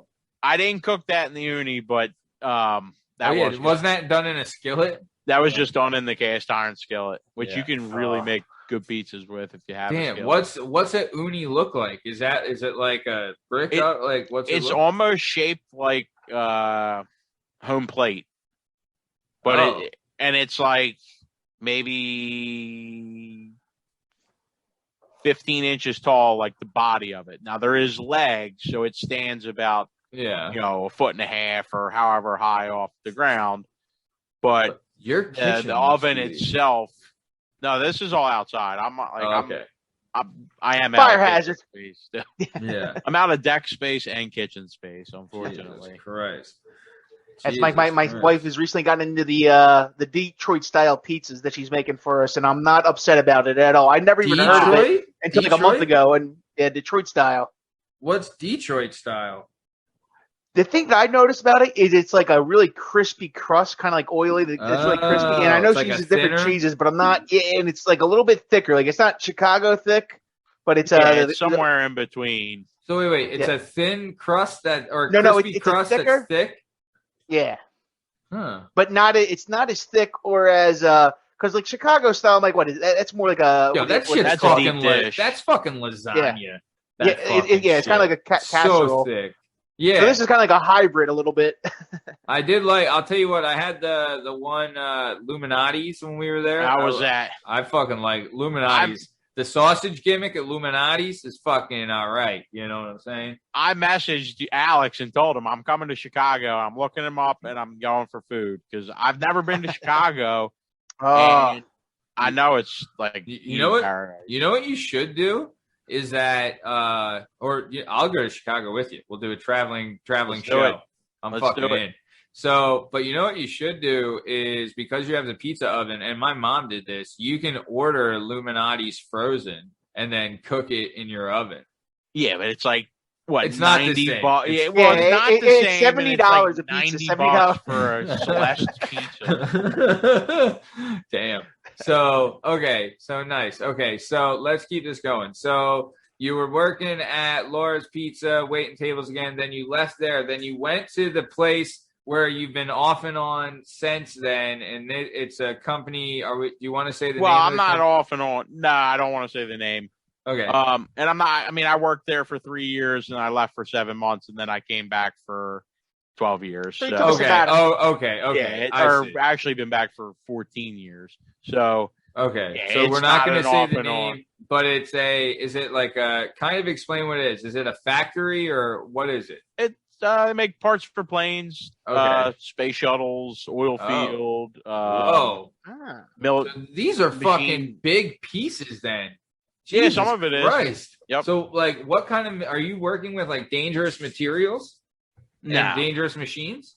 I mean, any machine can be dangerous. So yes, I guess I am, but I'd really have to like stick my hand in the wrong spot and almost on purpose. But like my job, maybe I can get cuts and more crushed fingers and stuff like that. I've already done that. Yeah. That's Mike. I don't know if you listened to our weekend poppin', but our other co-host Steve Cabot, he's a mechanic. And he told us a story about how he had the tire machine shoot the wheel into his chest and knock him across the room. So I'm guessing not too much of that. That's actually that happened to my wife. Oh, really? Her husband, her father. I'm her husband. Her father. They owned a tire shop, and the retreading. That's what they're doing was retreading, and it blew up in his face, and he was medevac to Rochester, and. Well, Steven said the same thing happened to his father. His father actually was in a coma for like months, and eventually came out. But this was before Steve was born. So when it happened to Steve, it was kind of like, should we tell anybody, or are they all just going to flip out like you're just like your father? Yep, dude, that's exactly what. Like, I guess his dad, from what he said, I think his dad has 4 sisters or something, if I remember correctly. But they were like, we're like, because Steve, he was working on it, and I guess there's like an arm you can put over it that it will prevent it from like popping up, but he didn't do that, and it nailed him right in the sternum. Had it gone up, like had it hit him in the head, it's like it's shattering his face. He's lucky it didn't kill him either way. He knows. That's what he said, and he was like, because his dad had been in a coma because of the same thing and all this stuff. They were like his dad said to him, his dad was like, "All right, are you okay?" And Steve like shook it off. He's like, "Yeah, I'm all right." And he's like, "All right, well, she's going to be here in an hour and there's 3 other tires. So you got to fucking get back up and fix it." Right. And then he was like, "And we're not telling your fucking parent, like, we're not telling anybody because they're going to freak the fuck out." Because, dude, he was in a coma. Like, they were this close to pulling the plug on him because of this machine, So time to sell the business. Yeah, dude, they I've been to their shop. They are like so busy, nonstop. Great. It's one of those places. If you like, and we'll give a shout out to Glendale Automotive, and it's because it's one of those places. Like, I have trouble trusting people with my car or even like my bike. So like, if you like find a mechanic you can trust, you got to go Glendale Automotive. Love the place. So either way, so the job you're at now. They manufacture and produce like different parts for different heavy machinery. Like, so an airplane, a space shuttle, an oil rig, like all those things. What kind of, like, are you making like the cover of the wing, or like, is it like, what could be, are you working with steel, or what kind of stuff are you working with? I'm working with composites material. Okay. It could range from anything into the engine of a plane to the seat cover for the stewardess on the plane. Oh, wow. So, I mean, here's it is. Like, the plane industry, or, the aerospace industry wants to reduce the cost of flying planes. Sure. So what better way to do it than to cut weight? Well, composite material is very strong and very light. Yeah. So is it durable as well? Yeah, absolutely. Oh yeah. So they're like, they're trying to find any way that they can cut costs and save some money and all that stuff, right? So can you kind of give us an idea, what's a day like for like a day in the life at your job? So you wake up, you go to work, what's the first thing you're doing? First thing I do when I go in, I'll check my email, basically see what happened overnight and go from there. and I do like 3D printing is one part of my job. So I usually will run up, take a look at the 3D printer, either start a job or take one that's finished off. And then I go back and then I start to manufacture parts. So I'm in like the research and development side of it. At one point I was in the union. I worked in manufacturing in the same department, but I was pretty good at my job and was able to take a company job.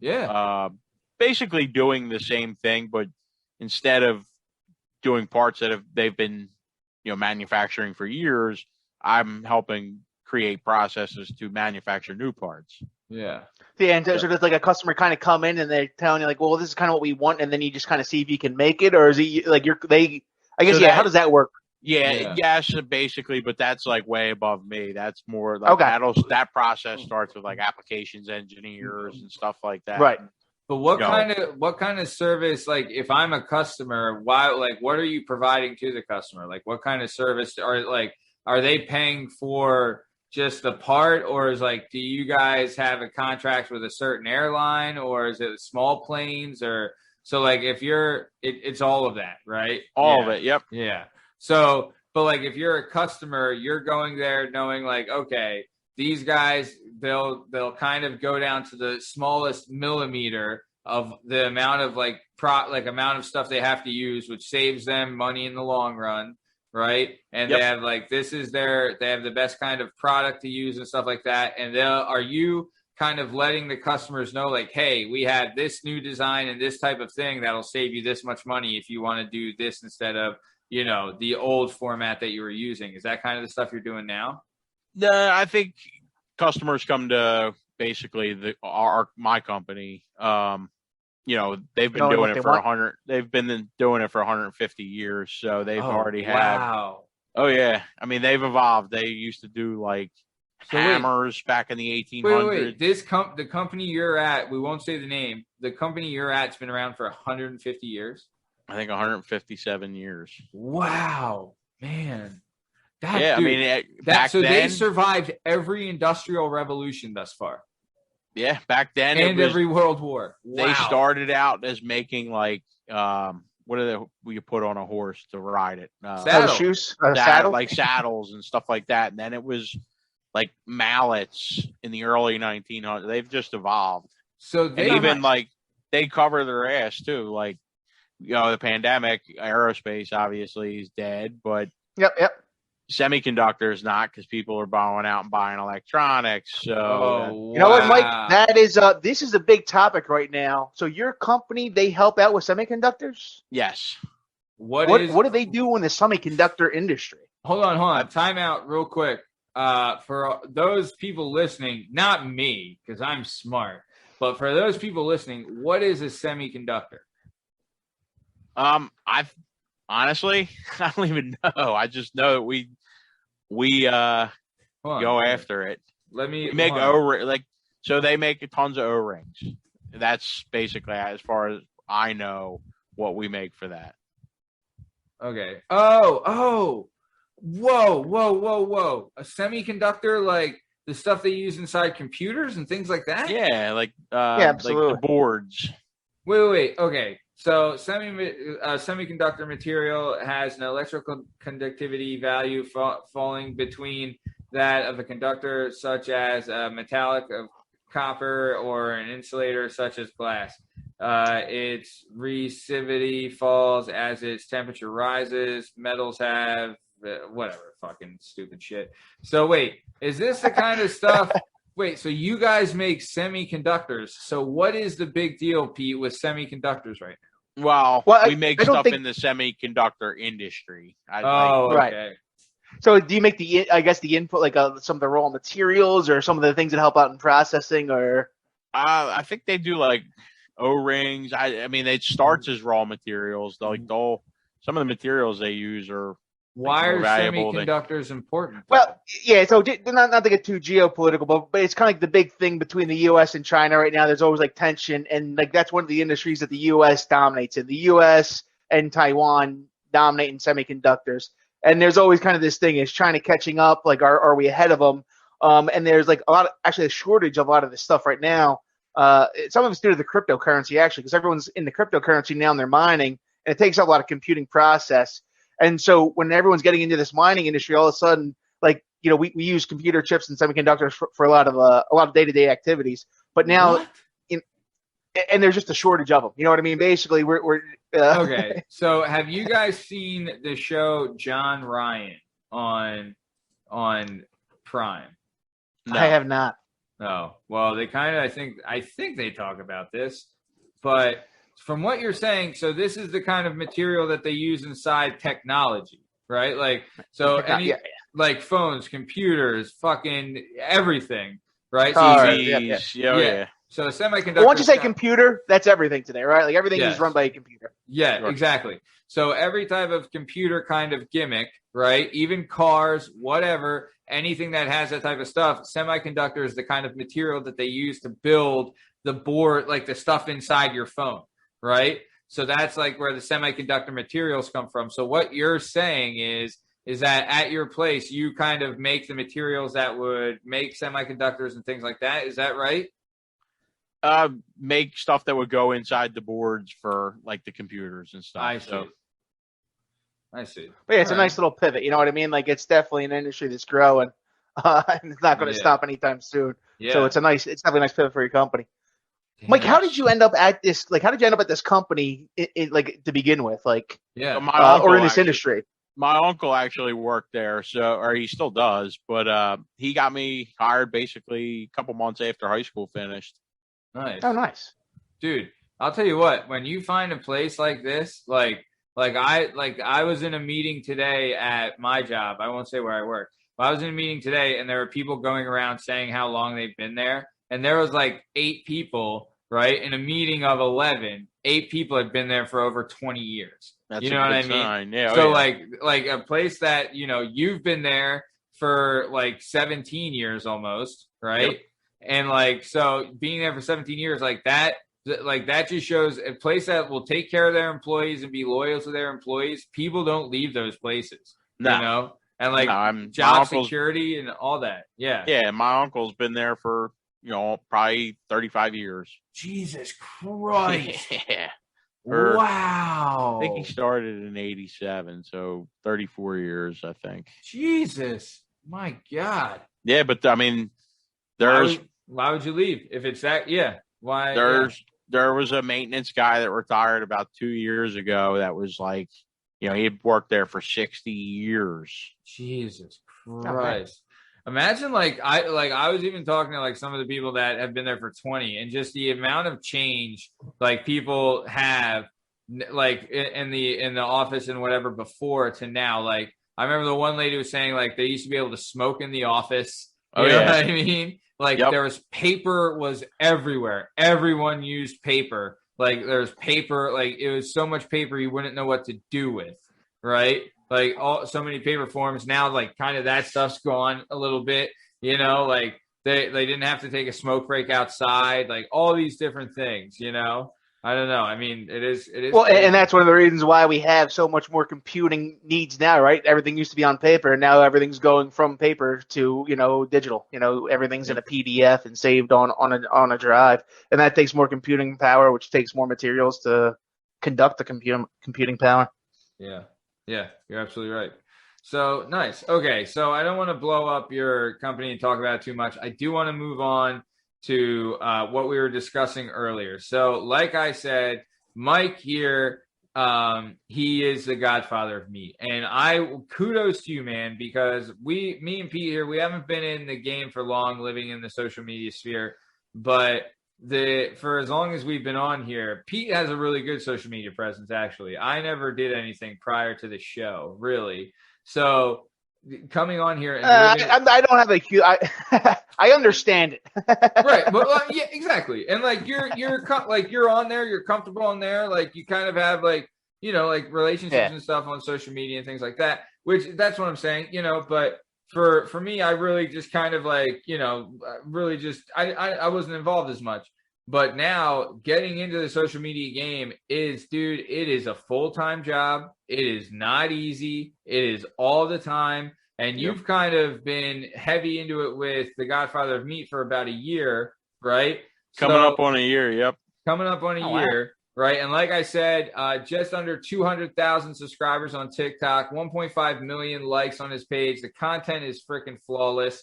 So how did you get started? What kind of gave you the motivation to keep it going to get to like where you're at today? And so let's start there. So the motivation came from my cousin, which you Yeah, of course. Yeah. Great. Yeah. Shout out. Great. Hey, yeah. So he was on TikTok and I didn't even really know what it was at that point. So, he's like, I just got that Blackstone griddle. He's like, man, you should be putting videos up on there. There's like no content for that. If this takes off, you never know. And like thought about it. And then I'm like, this probably started, he was hounding me for a bit. And finally I'm like, all right, I'll make one. And, he edited my first couple videos. Like I took the film and sent it over to him. I didn't know how to do, edit anything, do any of that. Yeah. And finally, like I realized like, if I want to keep doing this, I can't ask him to edit a video for me every night. So, I figured it out and just kept going with it. I honestly have thought about doing that where it's like, how many people do you know say like, dude, I want to do a podcast or I want to do this or I want to do that. But the big thing that gets in the way of that is people don't know how to use the software, like the editing for the audio and the video and things like that. Like I didn't know any of that prior to this. I'm not saying I'm a whiz at it now. I'm somewhat passable at times, but like it's literally, you just have to do it and learn it yourself. But I've thought of like, all right, well, if you want to try it, we'll do a 10 episode contract where you pay me $1,000 and I'll edit your first 10 episodes. And if you want to keep me, you can. Right. Like I've always thought of that as like, maybe I could do that as like a side gig. And I would, because I mean, I'm editing our stuff now, might as well. Right. So what I've thought for a side gig is basically sitting right in front of your face is that microphone is doing voiceover work. Oh, bro. Because I get a lot of comments and I don't think I talk good or, any special way. I think you do great. But a lot of people comment about my voice, dude, and I've heard it from numerous people. Look, you're lucky because I'm very self-conscious about my voice. I didn't realize what it sounded like until we started this podcast. And I'm like, oh my God, this is what I sound like. You sound fine. I didn't know that. I'm like, oh my God, I sound like a woman, like a very large woman, but a woman nonetheless. You don't bearded sound like a woman. You sound fine, but I get it. I understand being self-conscious. I get it. Oh, for sure. I will say this. I mean, so we had on, a couple months ago, we had a guest on the show, the man, the myth, the Murph Meyer, right? His name is Murph Meyer. He's an actor. He's been on like Broad City. He's been in the Chris Gethard show. He's been in movies with like Rebel Wilson and like things like that. He lived in New York for like 10 years. He hasn't had to work a job for the last 10 years, and he's made a living as a paid actor. That's awesome. Right? And he says one of his big things is voiceover work, right? So I'm sure you've heard this only on Verizon, right? Yeah, absolutely. That's him. Really? He was also a character in the video game Red Dead Redemption, right? So like yes. So he's done voiceover work, and he said that's his like he bread and butter. Oh yeah, he's making some sweet kashish on that fucking voiceover stuff. I'm like, dude, tell me, I gotta. People Matt, say you might have to introduce me to this guy, dude. Dude, fucking. Yeah. What are you thinking, like on voiceover acting? What are you thinking, like what kind of characters or what kind of shows or what? No idea. People are just commenting like, we love your voice and we want to hear more of it. Dude, you'd be great to voice over like a kid show, like Sammy the Sandwich or something. You know what I mean? Like, who the fuck, So I posted the video Matt was talking about earlier with Eric Al. That was like one of the few videos I've done where I actually am on camera. Most of it's just showing food and what I'm doing. And there was a couple comments from people saying like, oh, finally we get to see the face behind the voice. Yeah. I don't know what it is, but people like it. Dude. Oh, Yeah. Godfather of Meat, show us your big, strong hands and speak to us in that deep voice. What did you say? Yeah. I get told sometimes that I have a good radio voice too. Which I was always told I have a face for radio, so it's straight up my alley. My mom said the same thing. Hey, yeah, that's what my mom always said. I got a great face for radio. But yeah, so okay, so nice. So you jump on to TikTok, right? And you send out some videos. One of your videos, I think, hits big early on, right? Yeah. Nice. I made a cheesesteak video that hit, and it was on from there. So then you knew the gimmick. So now, like, and I love for people to check, like we've said, and we'll have the links for all of the sites in the description, the links for everything on Instagram and TikTok and all that. We'll have it in the description of all the episodes. But I would like people to see, if you check out the content from a year ago as to now, the difference. It's like you just upped your game. You know what I mean, right? I love just evolved. Yeah, just changed the way I was doing things. Yeah, like the camera's crisper. It's cut like what I mean, like spliced differently, and like you're like what to hit, right? Like dropping the food, like you're not wasting time. You know what I mean? Like what the people want to see. It's always changing though, Yeah. so you got to stay on other people's pages too, looking, because things change. People lose interest in stuff. So the evolution is big time, man, big time. So nice. So okay, so let's talk about this then. What is a video shoot like for you now? So you come up with an idea, right? Yep. So after you come up with the idea, what's the first thing you do? I mean, I usually, so someday I'll sit and plan out my whole week, what I want to make. That starts it, do the shopping. But on a typical night, I'll come home, set out my big lights that never leave my living room, because, that's how you get the perfect picture, is you need proper lighting. Yep. So, do you have studio lights? What kind of lights did you get? Where did you just get, like, spotlights or what? So I started with one of them big ring lights that you see, like social media ring light. Yeah. Now I have the ones that look more like they're like, it's soft lighting. It's they have almost a sheet to the outside of them. Okay. So it's dull, like it brings dull light, but it gives you the right light. Yeah. It's much better than what I was using, but it's much bulkier. Yeah. And I have two of Makes them. Up space. So, yeah. So I'm working around that. Do you think it's worth it though? The lighting? Do you think it's definitely? Yeah, definitely. Okay. Nice. All right. What does the wife think of the life, Mike? She loves it. Oh, she likes it. All right. Yeah, she can't complain. I mean, she's supporting. She's like, you just keep making me this good food, and we're all. Oh yeah, I'm lucky. I got a great wife, so she's very supportive. And you play on Sundays. You write out your stuff, what you want to do. You get all the ingredients, right? Then you set it up. So, like, what's a shoot like? So, what do you do? It's chaotic. I mean, Who films it when you're like cutting and stuff? Do you wear like a head cam? I have like I forget what they even call them, but it's like a holder that'll hold it wherever I want, and like you can move it around. It's like I got a swinging arm, and you can shift it to however you want. Okay, like a boom almost. Yeah. Yeah, there's a name for them. I forget what it is. Okay.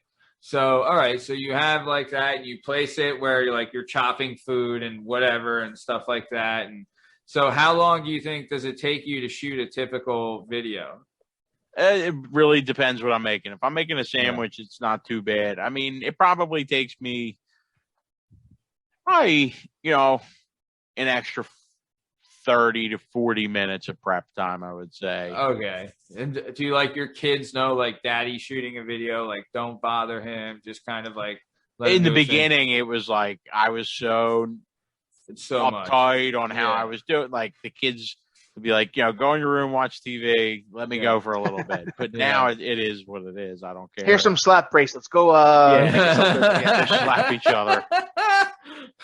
But now it doesn't matter. Like the only thing with the voiceover, obviously, I can't have them standing there. So what do you use for to film? My iPhone 12. So for all those people listening out there, right? Like, think of what he started with. He started with a phone, and you didn't even have lights at the beginning. It was just the video, right? Yep. And then eventually, and like the software you use, I'm assuming to edit was just the basic software. Right? I actually pay to use, like I've paid the yearly subscription to get the editing software, so there's no teardrop of the software on it. But either way, dude, it is. But so you started out with just your phone. Now it's like you still use the phone, but you picked up some lights and everything to add to the content. And when I watch your content, the thing that amazes me, and this seems like it would be the fucking most difficult thing, is that your equipment and your utensils and everything is immaculate, right? Like I've worked in a million fucking kitchens, bro, and that shit does not get clean. Like it almost looks like you're buying a new pot especially like the oil pot you're using to cook your shit. That must be the worst thing to clean in the world. Well, remember I said I have a great wife. Yeah. She helps out with the cleaning. So she's always helping me with that. Oh, man. Because, I mean, I couldn't do it without her. None of this would be possible without her. Yeah. Yeah. I couldn't agree more. I could not agree more. Without my wife, and, you know, all you listeners out there can thank my beautiful wife.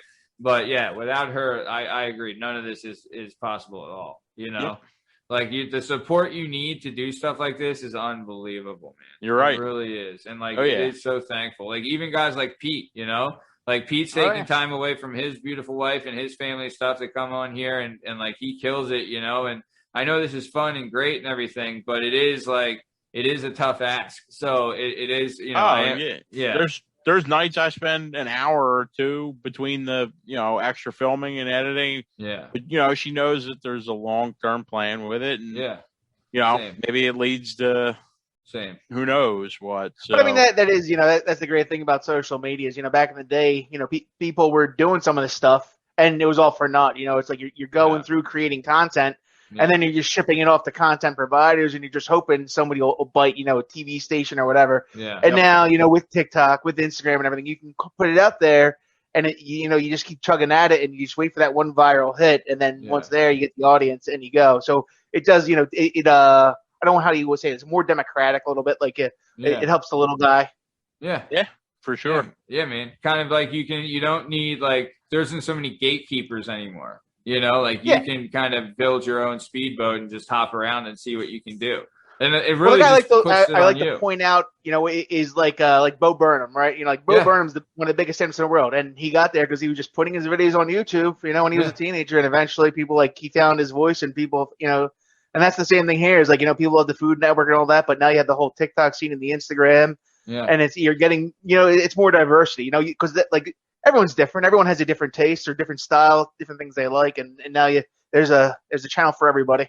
Yeah. Don't get me wrong. If the Food Network came knocking, I'd have a hard time. Well, but I would. Yeah. But now you're not just sending them a video and hoping they watch it. Now you're growing your presence. I'm just posting every night. And they're contacting you though. Like they should be contacting you, but like the Food Network, man, honestly, that's not even really where it's at anymore, right? If anything. Dude, I would love to edit you a YouTube show, like a 5-minute YouTube show. Like I would fucking do that for you, bro, and fucking. I would love to try and do like one or two of them because sometimes I do find that like I have too much, too much footage, like good footage, for something that people aren't gonna watch on TikTok because. If it's more like I posted the video with Eric Al, it was a minute long, and I knew it would flop before I even posted it because it was a minute long. A flop for you is almost 5,000 views or 5,000 likes, right? Yeah, but I mean, I think it's got 5,000 views, which isn't bad. It's good, but you know. That's more views than all the content I've put out on TikTok. Well, we're gonna work on your TikTok. All you have on your TikTok is pictures for the most part, with the exception of the couple that you're talking. Well, like the thing is that sucks is that some of it's a picture with my voice over it. Yeah, because it's just audio. That's tough. I know, and it's going to be a tough one on TikTok because people want to see something. They want to see the laughter. Oh, dude. And it's not taking away. I mean, I listen, your stuff's funny. Yeah. But that's just how people are on TikTok. Like, yes, I'll sit there and listen to it. But most of the people are just like correct. You got to. They do the same thing with my videos. Like you got to catch their eye somehow. Honestly, Diana Spencer gave me some of like a great idea where she's like, look, haven't you been on IGTV or on TikTok and you see like it's like they're not talking yet. You just see like people talking and laughing, and you're like, oh, I wonder what they're saying. Then you hit it and listen. That's the kind of grab. You know what I mean? Like that's the kind of thing. And with your content, that's good. But with us, I just have to like, get more figure stuff out the way to get that out. I might start just filming on the bridge every fucking day. You know what I mean? Like those seem to be like my biggest hits. Yeah. You know? Well, that they're going to do way better than any of the ones where it's just a picture with your voice. Yeah. And like I said, it's nothing.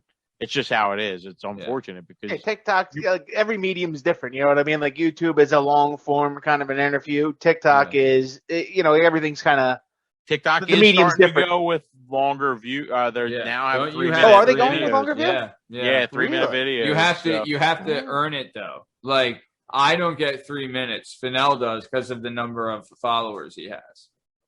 I'm still at 15 seconds and 60 seconds at max. Yeah, I have to look, though, because when I went to post, it didn't show 3 minutes as an option, but I did get a notification from TikTok that I could post 3-minute videos. So I don't know if I actually can or not. I don't think at this point I would try because 1-minute videos flop. Well, once we start your YouTube channel, because think about this, Fanel. We could do a 4-minute video. First minute, you're explaining what we're making and you're showing the grocery list of items you will need and the items you'll need to use to cook it. Like, i.e. spatula, skillet, canola oil, like, you know what I mean? A stovetop, griddle, whatever, right? Yep. Then minute 2 is prep. So this is what you have to do. You want to do this. And when you prep the potatoes, you want to cut them into julienne so that they fry like saying that kind of shit. Minute 3 is putting the stuff in there. Right? Like you cook it here, show the temperature it's on, show the time frame, right? Then you could even do like a fast forward of like the progression of it cooking, right? Then you'll say like when it's like this is when you know when it's done. Then minute 4, right, is showing for presentation, right? So you plate the food itself because you do a great job of plating the food. Your presentation is phenomenal, right? That's kind of like one of the big things. And then you can do the big reveal at the end, like when you cut in the middle of a sandwich and open it up and you see the gimmick, in the middle. Like that shit, that's the kind of stuff that you're like, that's what pops off of your page. You know what I mean? It's hard. It'll be hard for me to do because I would need silence in my house. And that's, it's hard to get. Well, but that's 9 and 10-year-old. But that's the thing is that it doesn't matter. Like you can voice over all the stuff. It doesn't have to be like it can show you cutting the stuff and then us saying like, make sure you use a Wasaki knife to do the blah, blah, blah. You know what I mean? Like it can just show you performing the act. We can put whatever audio on it. I mean, but that's something we can talk about another time. Yep. But so, all right, real quick. We're coming to the top of time here. This has been a fascinating thing because honestly, you're of like influencer level of like content creator, right? Like that's where you're at with your page. So honestly, that's like one of the most unique jobs you can have out there is like creating content and being like, influencing on social media. And that's when really, really excited when we got you on here. So we can obviously hear about your job at your place you're working, but also your side hustle with the Godfather of Meat and your experiences and things like that. Sure. I do want to go over a couple questions and then I'll let you go, I promise. All right. All righty. So real quick. Okay. First question. What was your favorite movie at the age of 10? Dazed and Confused. At the age of 10? Yes. The summer that it went to VHS, I honestly may have watched it 1,000 times. Wow. All right. Yeah. Yep. So that was you all summer. Pretty much. Nice. I like how everybody in that movie, except for like the main 13-year-old kid, went on to have crazy careers, and no one's seen that kid since. That 13-year-old kid drove me nuts the whole time, touching his nose. Yeah. He was total. But, dude, that is a star-studded movie. You know what I mean? Oh, yeah. Star-studded. McConaughey before he was big. Dude, Ben Affleck before he was Cole big. Hauser. You know what I mean? One of the London brothers before he went on his heroin binge. You know, it was. Yeah, dude, great movie. Great movie. Mila Jovovich. Yeah, dude. Even like Parker Posey, I think, was in it too. Like star-studded cast. Okay. So then, what is your favorite movie now? Favorite TV show? Movie or TV show? TV show. This is going to throw people for a little bit. I like mafia style shows or movies. Sure. But it's in subtitles. And I think, honestly, I think it's better, way better than The Sopranos ever could have dreamt to be. It's a show called Gomorrah. It's on HBO Max. It is on HBO Max now. So previously, though, it was only on Netflix, and then they stopped showing it because it was like a Harvey Weinstein group type show. Wow. So, but it's like the highest rated show in Italy ever. Yeah. And it's very real. Nice. Shot in Italy is Italian directors and actors and everything's in Italian, all subtitles, Yeah. but it's an incredible show. No, I subtitles. I might check that out because I have seen it like as a suggestion for me. So that's something I might dig into. I'm in the middle of Mayor of Easttown right now, so I'm trying to get through that. I think everybody in the Philadelphia area is. To be honest, most nights at my house, TV doesn't go on until like 7, 8 o'clock because I'm either like the kids do their homework, they go to sports, and then I'm cooking dinner. Yeah. Usually I don't have the TV on when I'm cooking. So you're a fucking taxi service at this time. Pretty much. Yeah. So we got a guy here that can just he can only watch good shows. He doesn't have to go with the crap that we normally have on the TV. Yeah, I'm very limited. So but at one time I used to binge watch every good show that was ever out. I guess I'll watch Frasier for the 4th time. We'll see what happens. Nice. All right. Perfect. So let's keep it moving. So next question. If you could host a TV show, what TV show would you host? Diners, Drive-Ins, and Dives. Without doubt. That's a good. That's why I'm coming for Guy Fieri's job. That's what I want. He's taking Guy Fieri out, me in. You're going to steal the sunglasses off the back of his head and be like, get out of here. I'm going to grab that bleached blonde hair and pull him right out. Dude, you would be a killer on that show. You would be awesome on that show. Are you kidding me? Or you would be awesome to have your own show. It'd be like the Godfather's Haunts or something like that. You know what I mean? Like, I like Guy Fieri, but he came to Philly, and I already knew about Silk City. This guy Mike Faneli has told me about 4 cheesesteak places I've never even heard of. Yeah. And I lived here my entire life. Yeah. I love Guy Fieri, though. I have to say. I like him. Yeah, he's a great guy.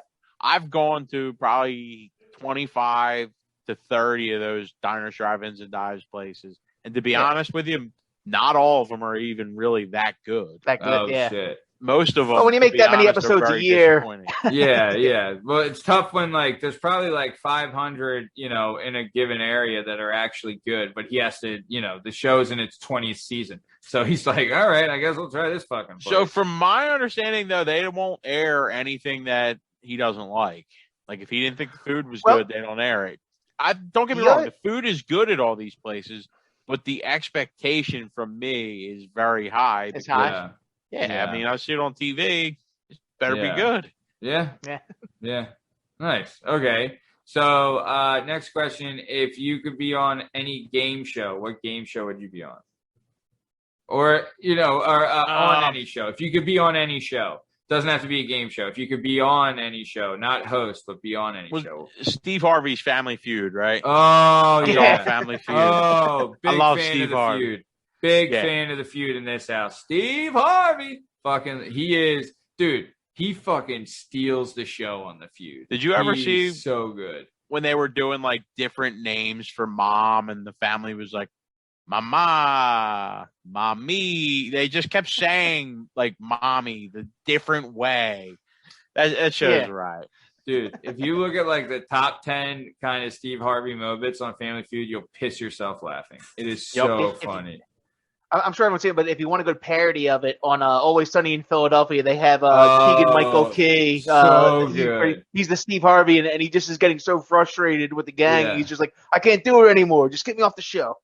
I've So honestly good. never watched one episode of It's Always Sunny in Philadelphia. Well, now you What? have your homework, Mr. Finelli. Yeah. I know. I mean, that the weird thing is, like, I like all the characters that are in it. I've seen like 5 minutes here, 5 minutes there. Yeah, yeah. Love Danny DeVito. Yeah. Never watched it, and I love Philadelphia. You would love it. You know what? man. It happens. It just Yeah.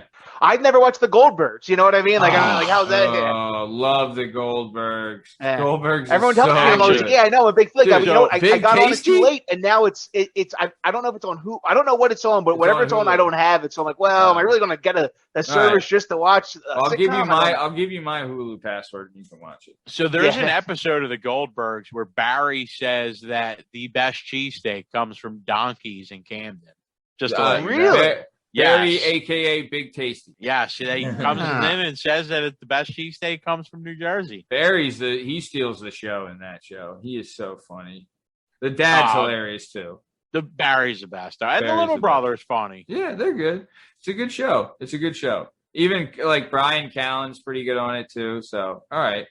Nice. He was good enough that he got a spin-off show, which is cool. I love too how they'll throw like other Philadelphia people in there. So for all you people listening, Big Tasty, he's part of, I think it's JTP, Jenkintown Posse, right? And they had a gang war with another gang war, and the leader, or with another gang, and the leader of the other gang was Bradley Cooper. You know what I mean? So like, like they do like funny shit like that. I thought you were gonna say Seth Green. I didn't see that one. No, me either. But okay, so let's keep it moving then. So if you could give yourself a nickname other than the Godfather of Meat, what would it be? I mean, Godfather of Meat's a given, but if you give yourself another nickname, what would it be? Meatball. Oh, Jesus Christ. I'm built like a meatball. Well, we'll stick with Godfather of Meat for now. So, okay. Next question. What is the biggest word you know the meaning of? Oh, man. I don't even, that you put me on the spot with that one. Was that on the list, Matt? Yes, it was. It's question number 8. Okay. What's a big, cool word that you know the meaning of, or a word from your job, or something like that a lot of people don't know? Yeah, well, that was how it was worded differently. Okay. So, all right, I'm going to teach you guys a word. That you don't I like know. it. All right. all right. It's the name of the one of the departments that is for semiconductors, ChemRas. That is one of the names for my work. That is the semiconductor department. Well, so what does ChemRas stand for? Do you know? It's just their trademark name in the industry. Okay. So if you work in ChemRas, that means you work with conductors? Semiconductors. Well, Wow. we have 2 different ones. We have a black ChemRas and a white ChemRas, and I think the difference is just like the. So ChemRas is that if you're working in ChemRas, that means you're with the semiconductors. Very nice. Yep. Okay.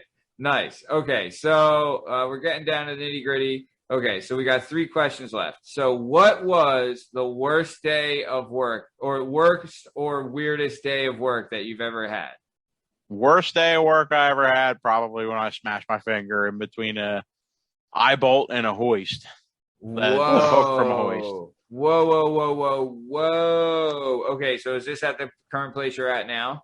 Yes. Okay, so explain to us what the hell happened here. So at the time I worked in injection molding, and there's a thing that can happen which you won't understand, but if any listeners worked in injection molding, it's called blowback. It's the bushing that shoots the material in, leaks, and it blows back. Okay. So it fills up the frame with material. Okay. And once it's hardened, I mean, you have to get a blowtorch. No, you need a blowtorch to get it.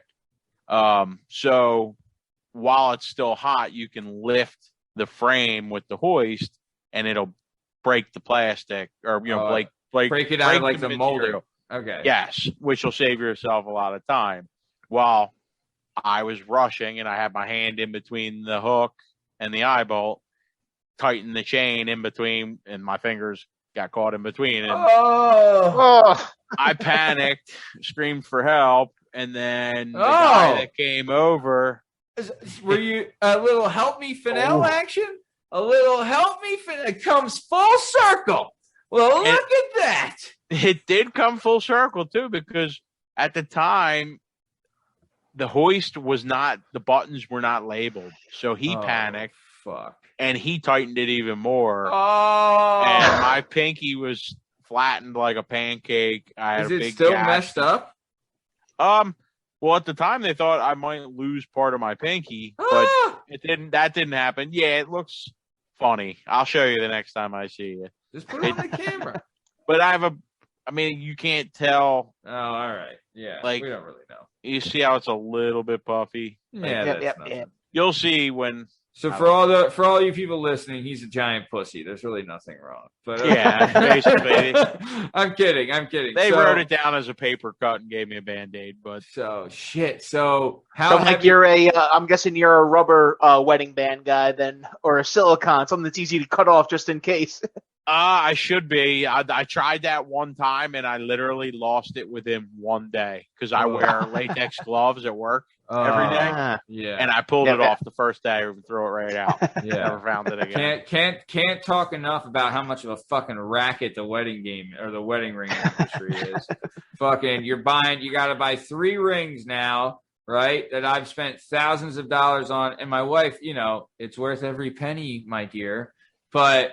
The worst thing was I buy the rings for my wife and she has the fucking gall to say she'll buy my ring, right? Which was $74 fucking dollars. So, yeah. All right. So either way. Okay. So the worst day of work in your life, you got your pinky smashed. So you it was like the thing that you just molded and the hook you pull it out with, you got your pinky smashed in between the hook and the thing you just molded, right? Well, no, an eye hook or an eye bolt and the hook to the hoist is what it was tightening between.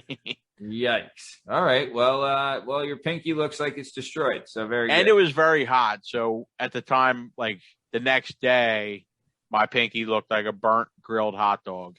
Oh, oy vey. Pigs in a blanket. Yeah. Next episode. That's a great idea. All right. So, dude, I'll tell you what. The one thing I do want to try is the Italian sausage corn dogs that you did. Whoa, they were very good. Baby. So, okay. Do your kids eat everything you make? Do they love it? Yeah, for the most part. They still complain that, they're kids. Can they eat spicy or no? Because you do some spicy stuff. My son does. He loves it. But you know what? My daughter does too now. Because dude, the Cajun shrimp you made the other day. Oh my God, that looked fucking good. They do look good. I don't know. I couldn't tell you how they tasted. I don't eat shrimp. Wait a minute. Godfather of Meat. Is this a shrimp specific thing or is this all shellfish? Dude, shrimp is like the shrimp of meat. It's the fucking best. It's like the lobster. I don't eat seafood. I eat calamari. That's it. I love a good calamari. Do you call it calamari or calamari? Calamari. Yeah, you're not a fucking. I used to work with a guy who was born in Italy, right? And he says that the Italians call that type of talk, they call it Jersey Italian. So like when people say like manicat or mozzarella or calamari, he's like, those aren't Italian words. I speak Italian fluently. They don't exist in Italian. Yeah, they're just made up words. Slang here. Manicat, the mozzarella, you got the whatever. So gabagool. Yeah, the gabagool. So, okay. So, on the flip side of that, so not the worst day. What was the best day of work, whole life?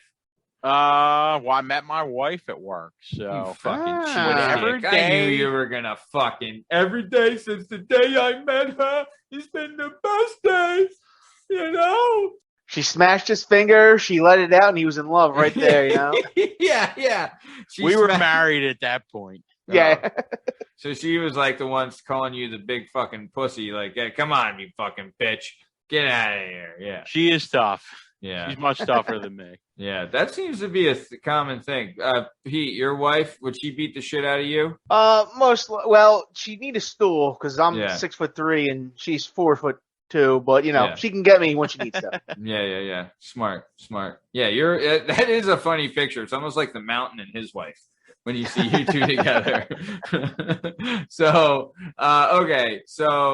Best day of work is when you realize that this lady's going to be your wife.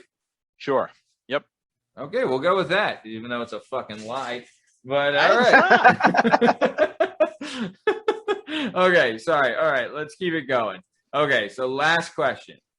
If you could pick any job that you've ever had, right, and you could make a living supporting your family, live comfortably, and do all that stuff, and you could pick any job that you've ever had, what job would you pick? To be like, you could do this forever, and you could support your family, live comfortably. What, out of all the jobs, which job would you pick?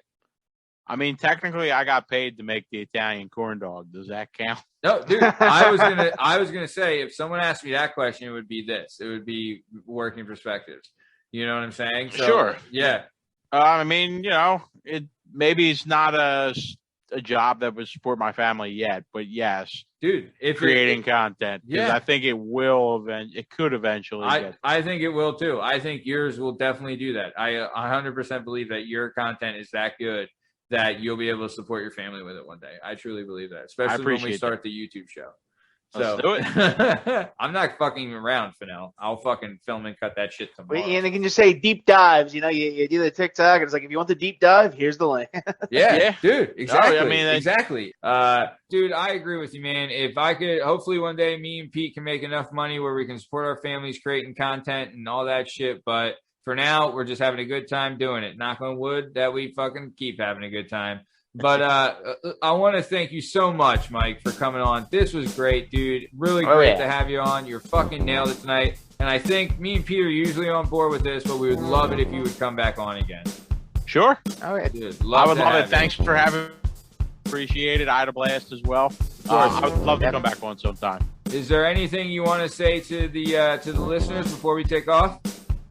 Go check me out on Instagram and TikTok, The Godfather of Meat. You won't be disappointed. You won't, and there'll be links in the descriptions of all the episodes for all his content pages. So make sure you check him out, like, share, and subscribe. Really, really good stuff. Party Boy Pete, anything you want to say to the dozens and dozens of podcast listeners before we take off? All I know is I got some cheesesteak homework to do, Matt, and I am looking forward to it. There's a lot of good ones out there. Dude, I cannot fucking wait to get some cheesesteak homework in. Honestly, I'm going to talk to my wife and try and hit up Cafe Carmelo's because I looked it up. It's only 10 minutes away from my house. Yeah, I'm in Roxborough. Really I might head over to Bella Kinwood right after this. Fucking A, man. Oh, man, you might run into me there. Yeah. Dude, I would love to make a late night steak run. All right, fans. So that was another episode of the Working Perspectives Podcast. Thanks again for listening. You can find us on all podcast platforms and YouTube at Working Perspectives Podcast. You can follow us on Instagram at Working Perspectives Podcast and join us for some fun on the Twitter and the TikTok at Working P Pod. If you'd like to be a guest on the show, feel free to email us at workperspectives@gmail.com. Once again, I'm Matt Lavelle. He's Party Boy Pete McCormick. Our guest today was the Godfather of Meat, Mike Faneli. This is the end of the show. Stick around for the ad read. Thanks. See ya.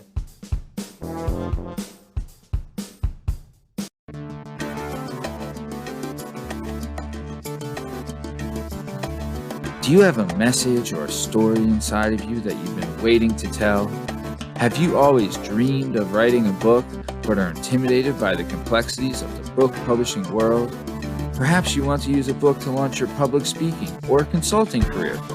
If so, please reach out to Scott and Bell Publishing, located right here in beautiful Philadelphia, Pennsylvania. Scott and Bell Publishing handle all genres and authors with all experience levels. Scott & Bell Publishing gives authors 100% creative freedom and a higher royalty split.